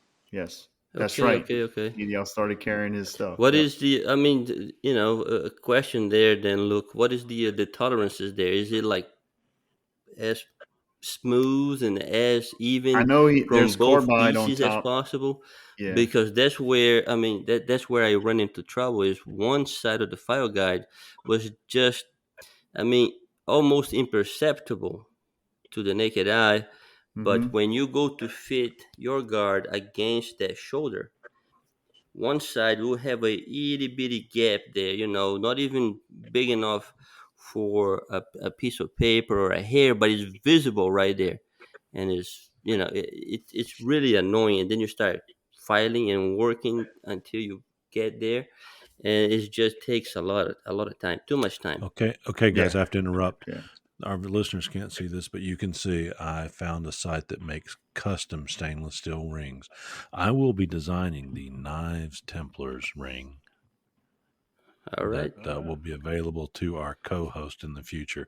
I had to turn in all my beard club rings, stainless steel rings. So I went to this, and I actually still have them, but uh, have one from Norway that it's a really nice ring. So I found out the provider of that, and I will be coming up some Knives Templars rings. So Luke Berry will be wearing his Knives Templar ring in the future. So I was just kidding around, but when he was like, "Yeah, That's I'm exciting. interested," I'm like, "Well, let me see if I can do that." And they're actually not too bad. So there you go. And if you Okay. don't like it, you can hammer it out and turn it into a chef's knife. Exactly. Yeah, make it a Yeah. guard. Yeah. Turn it into a guard. So Yeah. so hey, don't mean to hijack things here, but I was going to ask Eric. Eric, you've got some things going on with the YouTube knife challenge. How's your build coming along? Your building's coming along great. How's your build coming along? The build's coming along at a point to where I've started it, but that's about it. It was I've been focusing so much on getting the shop set up and getting everything going out there that I have not had a chance to really focus on it, but I will be focusing on it a lot over the next couple of weeks. I got a lot of forging to do and getting everything situated on it. But I'll tell you, you're going to get to see Trolsky make one of these things. I know he's one of your dudes, but he Oh, is is he on there he as is well? part of the Oh, challenge. So I'll root for yeah, you, Eric. I'll he's root on for there. you. Yeah, yeah. So I'll be Is competing there against gonna him, be and a fan version of that? yeah, yeah, What does that yeah. other So say? there's the Is viewers there gonna knife. be like a fan version of that? Like when Matthew Rich Yes. Oh, kind of like what Matthew Yes, and did. they Yeah. actually all the prizes, all the prizes are for the actual viewer builds part of this. So there's like first, second, third place. They're getting some amazing stuff, absolute amazing stuff. But yeah, there's going to be a whole entire viewer section. If you go to the, I think it's the YouTube Fantasy Challenge Yeah. on Facebook, you actually can go on there and be a member, or will be a person that's on there, and you can see all the stuff. Like we're gonna be, this is the first challenge where we're gonna be showing the build processes. So during the actual challenge building up to it, we're Well, that's actually going to cool. be showing Okay. y'all So yeah. what we're building. So it's pretty cool though. We've got some guys that are making some insane stuff. Absolutely Yeah. crazy. Like if they are able to Are you seeing this on a complete private face? some of the Are you seeing builds, this on a private Facebook group, yes. or where are you seeing these builds? Okay. Yeah, we have a Slack channel. Are you We have gonna a win Slack this channel, time? and everybody's part of it. So Uh-huh. I hope, because what I'm building is going to take a lot of work. But again, we've got people doing Woot Steel. We've got people doing Mosaic Damascus. We've got people doing so much crazy stuff. Like the makeups of their knives are absolutely just freaking insane. I wish I had the tools that some of these guys have.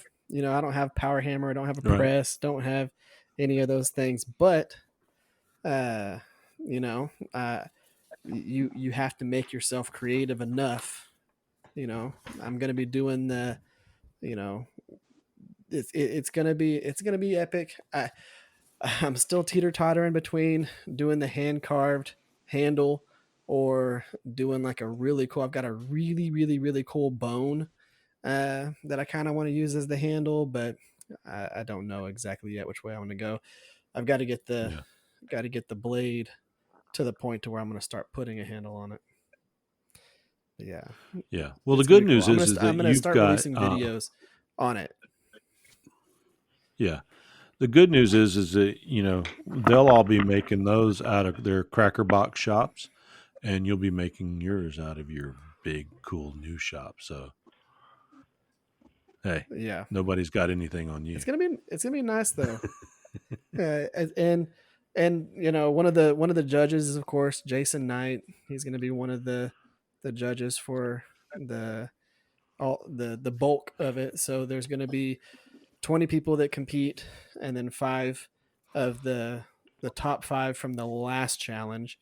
Technically, I think 4 of the last challenge, and then plus a new person, or however it may be. But there's gonna be 5 people that are the like leaders from the last challenge that are going to be competing against themselves, and then the other 20 are competing against themselves, and then the top 5 from the or the winner of the top 5, and then 5 of the other guys are going to be the top 5 of the next challenge. But it's going to be cool. I'm really excited about people seeing this challenge, and I want people to see what I'm making, because it's the longest thing that I've made so far, and y'all are going to see a lot of forging, a lot of file work, and you're going to see me make a fuller with an angle grinder. And how tall is your son? Do some crazy stuff. How tall is your son? He is about 5'10". That's the He's tallest. 2 inches shorter than me, and he's 12. Technically. Technically. Well, no. So where's my snare we'll go drum? with my wife made that. Yeah. Let me take you back to the birds and the bees. You had something to do with it. Says the judges in the state of Texas say you you had something to do with it. So you have a beautiful family. Matter of fact, I did see your wife out there helping you with in one of your videos. Your wife helping you. So don't forget to give her some credits in your YouTube channel for Oh yeah, her help. While you did use the she's been the belly third set vise, of hands. I did see the wife's hands involved in helping at appropriate times to keep you alive because you're a great couple. Hey, let's talk a little bit about the Rivers experience. We'll be right back. Hey guys, what was your source of inspiration when you first decided to make knives? You know, many go to the books and also some go to the web, but many also head to YouTube for videos. Well, you know, we are fortunate enough to have Eric Rivers from the Rivers Experience as a co host on the Knives Templars. But you know what? He's also a sponsor. And I tell you, 27,000 followers can't be wrong in following his skilled and educational regular videos that teach the fine arts of making beautiful knives. I know because I'm a subscriber to his channel and I learned at my pace and without making those mistakes by walking in the dark regarding knife making. Be sure and check out his channel, The Rivers Experience, on YouTube or his website at theriversexperience.com. And now back to our show. So Eric, how many subscribers do you have out on The Rivers Experience now? We are over 30,000 now. Good We're deal. at almost 30,200, and it's consistently growing. I've been very happy with that growth, and it's just it's been amazing. And I'll tell you, one of the things that I've changed with my channel over this summer was I kind of cut back on the amount of videos that I was putting out. You know, I was putting out Right. anywhere between 3 and 4 videos a week, and I kind of cut it back a little bit. You know, we were hitting peak season with the whole RV sales and all that stuff, but Right. going into this non-peak, I'll be going back to about 3 videos a week, and people are going to see a lot of knife making. Yeah, good. They're going to see a lot of forging. I've got so many forging projects. Now, of course, I've ordered a ton of steel from Pop's Knife Supply, but I've got a Luke bunch of says he's got 1870, a bunch of calluses. 52-100. I've Yeah, got Luke says he's got so calluses much. from packing that steel up. I quit my gym membership just because of the amount of steel And so, you know, there's a little bit of it's the been cool, delay and on I'm what Eric's so hearing. ready. So, yeah. I actually, Luke, when I was over there and you bound that steel up for me to carry out, and I didn't want to leave it in my truck. And I don't know why. I think when people would come in and steal my 8670 out of my truck, but I carried it up into the hotel with me. And I will tell you, pulling a suitcase and carrying all that steel and people looking at you like, why is he carrying that steel?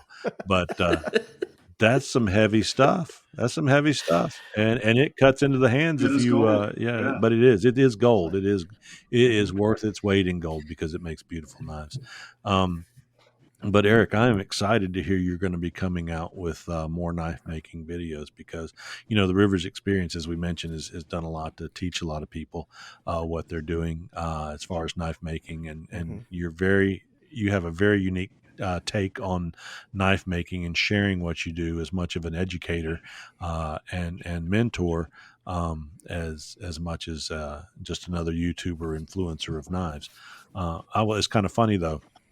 I was talking to a guy earlier this week who has an outdoors channel, and he has over 30,000 subscribers too. And he goes, "I could quit my day job if I wanted to right now. I'm in the money, you know." And I don't remember; it was a whole conversation, but it lasted about 10 minutes on how rich he was. That he's got 30,000 subscribers, and he doesn't even need his job anymore. He's got YouTube, and I was thinking, okay, because Incorrect. I have a feeling you're Nope. not living off of that. No, he's So, not at all. no. Now I will tell you this: I've made enough money off of YouTube that every single tool in my shop Mm-hmm. and everything that I use has been paid for by YouTube. So I mean it's been awesome, and Right. of course I'm going to recoup all of the materials and costs that the shop's made. That the shop's going to cost me. I'm going to recoup all of that because of YouTube. I've been lucky enough for that, but I can guarantee you cannot live off of that. Yeah. You need Once you get up so to be the I've what got Casey friends. Nast, who's the guy Casey Nastat or whatever, So the actually, guy that's been out there NISTAT, forever. It's yeah, got like a you technically yeah. don't have to be. Yeah, you technically don't have to be up there. What you need, if you can put out a video, one video a month that hits Mm-hmm. 1 million views, Mm-hmm. you can live off of YouTube. Oh wow. That's it. I mean, it's that Well, simple because one video is I going to hope pay you hit you that. roughly $5,000. Mm-hmm. Yeah, Well, I one hope video that at 1 million views pays you about 5,000 to $6,000. yeah. Well, I hope that you Wow. you get to that level because you're very unique in what you do. And there's a lot of guys making knife videos, and they're all very good. But there's a unique style to what you do, and we go to look for that same opening every time, and leading us into here's Eric's story, and I'm saying that as a compliment. It's actually good. But can you do me a favor with your next YouTube paycheck? Go up to Harbor Freight and buy you a real What's buffer that? and get off of that dang drill press. So I'm going to tell you this. The reason why I use the drill press buffer You don't want to is stab yourself. I did not have enough shop space. I don't have enough workbench space. So I've actually got 2 of those buffers. I've got a disc grinder. I've got a bunch of stuff that y'all don't get to see because Ooh, off it's camera. all underneath my shelves. Yes. And I've got those, and It's been deemed less Then I'm going to important. use all Yes, the GoFundMe. correct. I've had a GoFundMe for Eric's buffer, and we've raised $47 so far. But now I'm going to use that for something else. Since you've got, There it's you been go. out there for 6 There you months. go. So Hey, whenever y'all see the table that I'm working on setting up, it's gonna be something I think a lot of people might actually try out with their grinders and with all the different stuff. Almost all of my dust creating things are gonna be on one table yeah, that rolls and raises up and lowers. So no matter where I feel like being whenever I'm grinding, I actually can just raise the whole entire table to what tool I'm working on. And then if I go to the next tool, I can lower the table to where that's comfortable. Go to the next tool, I can raise it, lower it, and I can pull that table all the way outside and not create like hardly any dust in my shop. let me ask you guys an important question here. I learned something a couple weeks ago that is so cool. Did you know that you can go to SikowskiScales.com, which is very difficult to spell, or now you can go to Scales by Sarah, SCALESBYSARA.com, and get the Sikowski scales and get some great deals on some of the most beautiful scales that I've seen out there as far as artistic segmented scales. So let's take a second and talk about Sarah. As knife makers, we all know the importance of quality handle material. Something that's both tough yet beautiful will increase the value of your knives and allow you to build something that your customers will love. When it comes to the handle material for my knives, I choose Swikowski Scales. Run by Sarah Halpane and her mentor Alex Swikowski, they have a combined 20 years experience making handles and knives. They offer stabilized burls, exotic hardwoods, vintage micartas, and some of the best segmented scales in the business. Find them on Instagram at Swikowski Scales or on their website, swikowskiscales.com. That's SWIECZKOWSKI scales.com. Yeah, it was really nice. I believe Chris told us that he worked with her on that and helped her get her domain name forwarded, that you can now go to scalesbysarah.com, make it a little easier to get out there, because unless you are from the eastern part of Europe, a lot of us Americans will have a hard time spelling Sikowski scales, just like a hard time spelling Schegman Kniva. So anyway, you guys go out and see Sarah. I know Joey's a customer as well, and loves her work. Otis here, what have you got going on with? You got several blocks in from our buddy from Russia, didn't you, Oleg? Oh yeah, I got 7 blocks. How have you used any of them yet, or how that coming along? No, I haven't used them yet. I mean, I've been planning on. I just feel bad grinding those things. It is hard to cut them They're up. I'm so gonna pretty. They're so beautiful, man. It's like, okay, man, I should just make a little display case and stick them in there and leave it. I feel that way too, and I'm actually gonna cut one up tomorrow to make scales for two sets of knives, and I'm gonna use Joey's vertical bandsaw method with the L bracket to do it. So don't force it. Works Don't good. force it. Let the saw do the work. No, Take your time and get through it, or you'll run sideways. I'm a yeah. I'm gonna tell you. I'm gonna tell you right now, Chip. Make sure you put a fresh blade on there. That thing is like a brick So when you try to cut that's good. through I've it. got. It's about time to put a new blade on there anyway. So I will do that and keep my old blade just as a backup for a little bit longer. Yeah. I've got a really interesting question here, and I have a feeling that we're not going to have a hard time answering it all. So, got a question that came in on my or on the Knives Templars DM. It says, "Should I drill holes into the tang before or after heat treatment?" Before. Before. Unless, Well, it yeah, depends.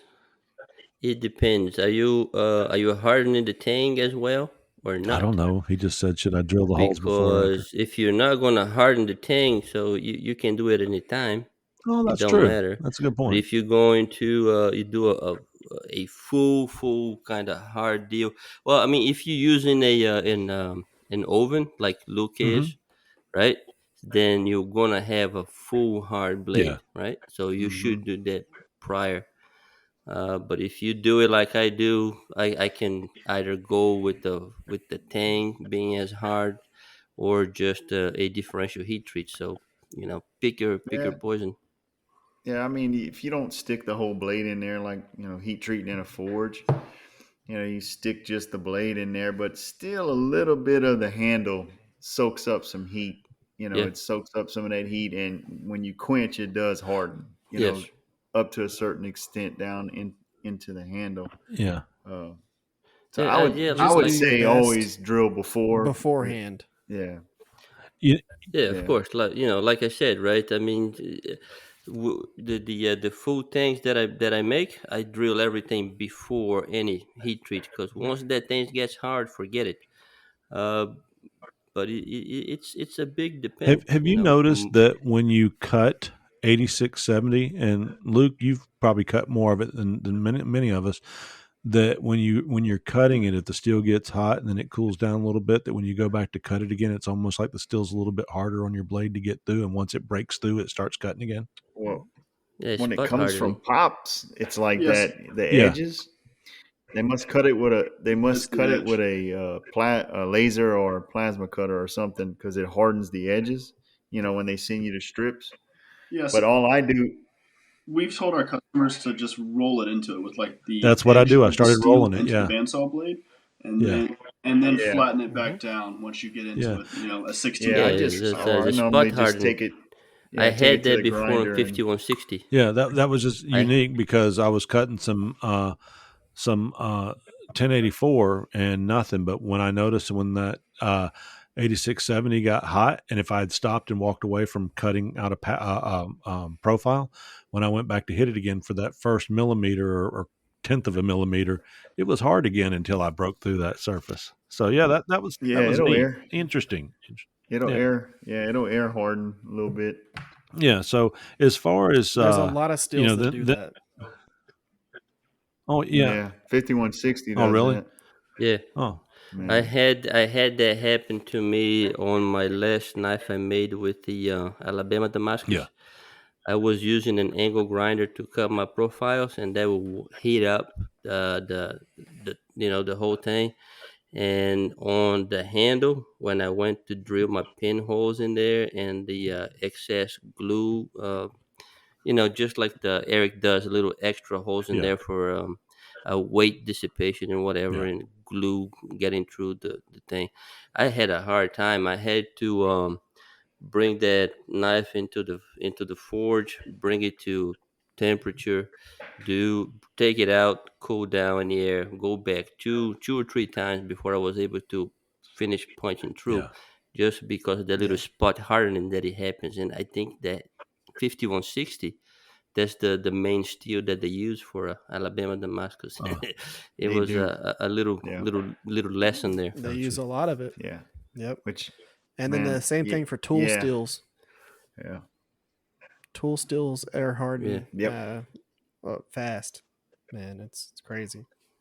yep. Be So drilling it and get Yeah, a they'll air work harden you in harden that really too. thing. need Yeah, Yep. work harden. bottom line, I guess, is you really need to just consider the project, what you're doing. If you're heating an oven, you need to drill those holes first. If Mhm. you're only heating the blade, you can wait. But if there's any way you're going to harden the whole thing, there's no sense in tearing up your blades or your drill bits trying to get through it.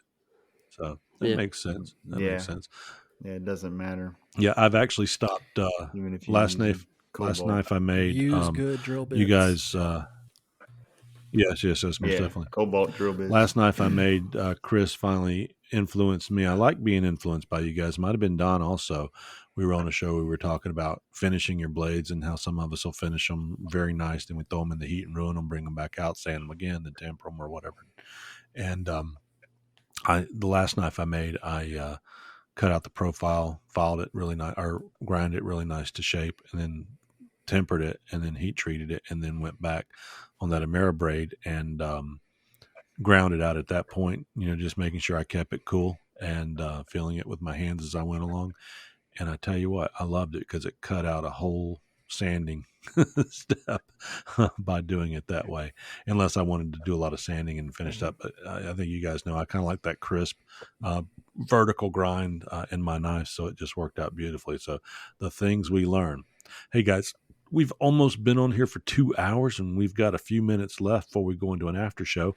But just quickly, Luke, tickled to death you're on the show, and I encourage anybody to order from Pops, but more importantly, aside from Pops, if you're wanting to buy good knife supplies, go over and visit Pops and meet Luke, meet McKenna, meet Dusty. There are three great guys that and gal that work the counter there, and I will tell you, Luke is on with us tonight, and but he is consistent with the customer service that they provide at the location. Also, we're going to have one or more of the owners of Pop's Knife Supply on a future show, and they'll be able to tell us an awful lot about the specifics of the business and how they're integrated into the knife making community. It's a beautiful, beautiful business model that they've got there. Hey, Luke, where can people find your knives? Right now, I'm just going off my Instagram and Facebook. My actual Mm-hmm. name for my knives is Berry Blade Works. So send me a message on there if you see something you like. At least go check me out, see what my work's like. Um, there was a knife that we were talking about. Well, the knife I was talking about earlier, the kitchen Right. knife that I sold at Blade Show, that was my mom's. That's probably, in my eyes, the nicest one I've made yet. So check out my work, see what I've made, see what you like, Throw me some greenbacks. and Show me the money. get a Berry Blade Works knife. Hey, Yeah, exactly. and that's, Make this more I'm than just sorry a to say that hobby. again. Berry Blade Works on Instagram. Berry Blade All right. Works, yes And sir. Otis here's holding it up for the Correct. camera. And I'll also put a link to your Instagram page in the show notes. So we are tickled you here, and Nice. you are a Knives Templar. Thank you. As if the bus has got seats on it, like we've got, 6 seats on here tonight. If the bus has got seats on it, we want you to jump on and ride with us as a co-host in the future. You have become a Knives Templar. We haven't said no to anybody yet, but um, if you want us to have your dad on sometime and as a guest, and then we just vote him and go no, and Yeah. then that way you can say I'm a Templar and you're not. I don't think we'll do that to him. He makes very Oh nice yeah. blades too. I've had a really good time on here tonight. Talking with you guys, talking knives. It's always Yeah. great to speak with like-minded people. And Well, I just really appreciate being on here. all right. Well, I if you got a few more appreciate minutes, the hang with us, opportunity. and we'll go there.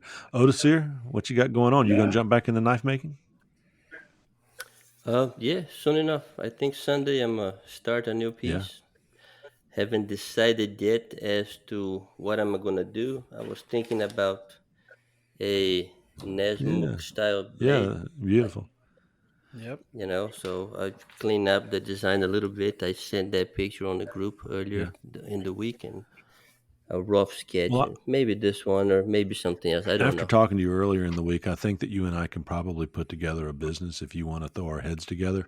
Because if you gift me your knives and I can sell them for half price, I think there's a lot of profit to be made for me. So, anyway, I'll be talking to you that later if you're interested at all. So, hey Don, what's going on in Florida? Because you're not putting up with this BS on this show. We're talking here. Well, I've had fun tonight, man. It's been great. Every time I love this podcast because it's always entertaining and also get to learn something too. So, Yeah. but I mean, we just making some knives, learning every day, and I just be glad. I'm looking forward to winter. Yeah. I'm looking for the We winter all weather, are. man. I really am. Me You too. and me Everyone, both. everyone in Yeah, America not is a right hundred now, degrees in the especially us shop. Southern Yeah, folks. Yeah, man. We it is good hot. things, man. Just all good things Hey, well, going I on. tell you what, let's all set a commitment this time. And Don, I'm not how sure how far away you are. I know Eric traveled the furthest last time. We're all going to have to plan to meet at Blade Show next year and circle around the Pops table, or even if we've got our own Yep. table next year for the Knives Templars and our knives. Um, I'm looking forward to that. So hopefully we'll have you around the table with us next year Sure. and continue joining in on our shows here. Joey, how's BattleBots going? Going good. Going Good. good. Got a couple of them being shipped out, so hopefully, hopefully it'll continue this last quarter of the year, Yeah. and it'll trend that way, and should be good.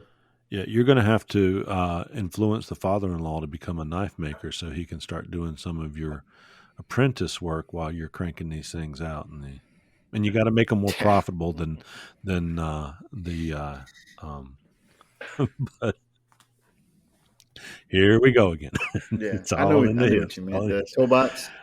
Mr. Rivers, I have a Yeah, feeling you're going to be toolbox. playing with a screw BattleBots is gun, better. maybe some nails, building a door, and starting a sword. Have I gotten close? Man, that would be cool. I just kidding. That would be That's pretty much it. We've got Uh-huh. I got a lot to do over here, and I'm excited about it because today was in the 80s for most of the day. Tomorrow's going to be in the 80s. Yeah. Monday is supposed to be like 80 and raining the whole entire time, and then we're supposed to have some cool weather uh, for most of the week. So I'm going to be getting a lot done, and I'm really excited about it. Man, I'm so ready to actually do some real knife making, man. I've been getting the itch. It's time. It's time. Hey, is your building weatherproof up top on the roof now? Pretty much so. Yes, yeah, it is. So yeah, So, that part's already been done, and I'm ready for it.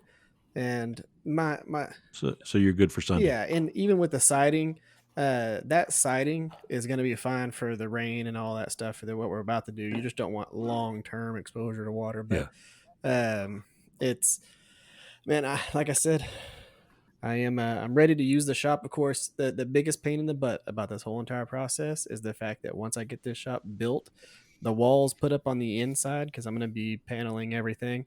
I've got to then take everything out of the 12 by 12 and put it into the new shop and gut the 12 by 12 I'd do that next spring. and then start rebuilding the inside of it. So it's there's a lot of work to be done for the rest of this Are year. you going to be joining them together? At least that shop's got AC, so it's True. True. I've been watching your videos intently and respond to many of them, not all of them, because just busy taking a brief moment here during the day or whatever. But I will tell you, your poor grass needs some rain in your backyard. I have watched your grass go from green to baked. yes, it is absolutely hating life. So, and I know it's not. I know it's not you. It's just the Yeah, sun has and like I burned you said, we've guys had up. almost no rain, so it's just been That's right. 105 to 115 degrees week after week after week after week with no rain. And we had one time where it rained and the ground was almost dry the entire time. It was steaming. So as the rain was getting close to the ground, it was evaporating before it actually hit the ground. So Yeah. it just looked like fog, Oh, but it was all steam. That's how crazy it was. It was like it sprinkled on a day where it was Wow. 113 degrees, and it had been over 100 degrees even overnight for the last couple of days before that. So it seriously was evaporating as it was getting close to the ground and just creating a mist. It was crazy. Yeah. Never seen that before. The listeners can't see this, but us boys from Georgia, Louisiana, Florida, and Alabama are going, That's damn, hot. that's hot. That's pretty Especially hot. coming from 95 us. was hot. I get to go travel to the great state of North Carolina next week, and I am so excited. I was fishing a few dozen miles out in the ocean this past week. This coming Monday, it takes me 8.5 hours to drive where I'm going. So when I take lunch, it just happens to be in the Great Smoky Mountains, and there's this beautiful little section of river that's full of rainbow and brown trout. So I'm going to jump out there for an hour, and I am going to go out there and catch me some trout. The heck with this whole river run through it thing where they do those big casts. I'm all about roll cast and getting into those spots where you get the average guy that goes fly fishing. They always want to rip the line back 400 yards and slash it forward 400 yards. But, trout fishing usually is done up close and just decasting into pools and stuff. So I hope to take care of some trout there.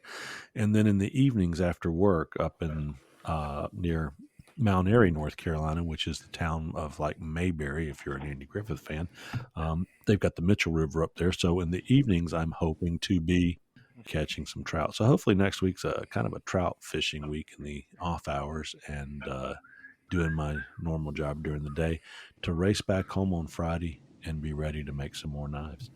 But anyway, hey, sorry, Chris and Matthew aren't on with us tonight. We'll get them on the next show. They're out having fun, and as they should be able to. And I want to thank everybody for joining us on episode 14 of season 2 of the Knives Templars. Luke Berry, thanks for joining us. Don, thanks for jumping in and being a team player here. We're glad to have you here, and we'll all see you on the next episode of the Knives Templars. Tranquility Base here. The Eagle has landed.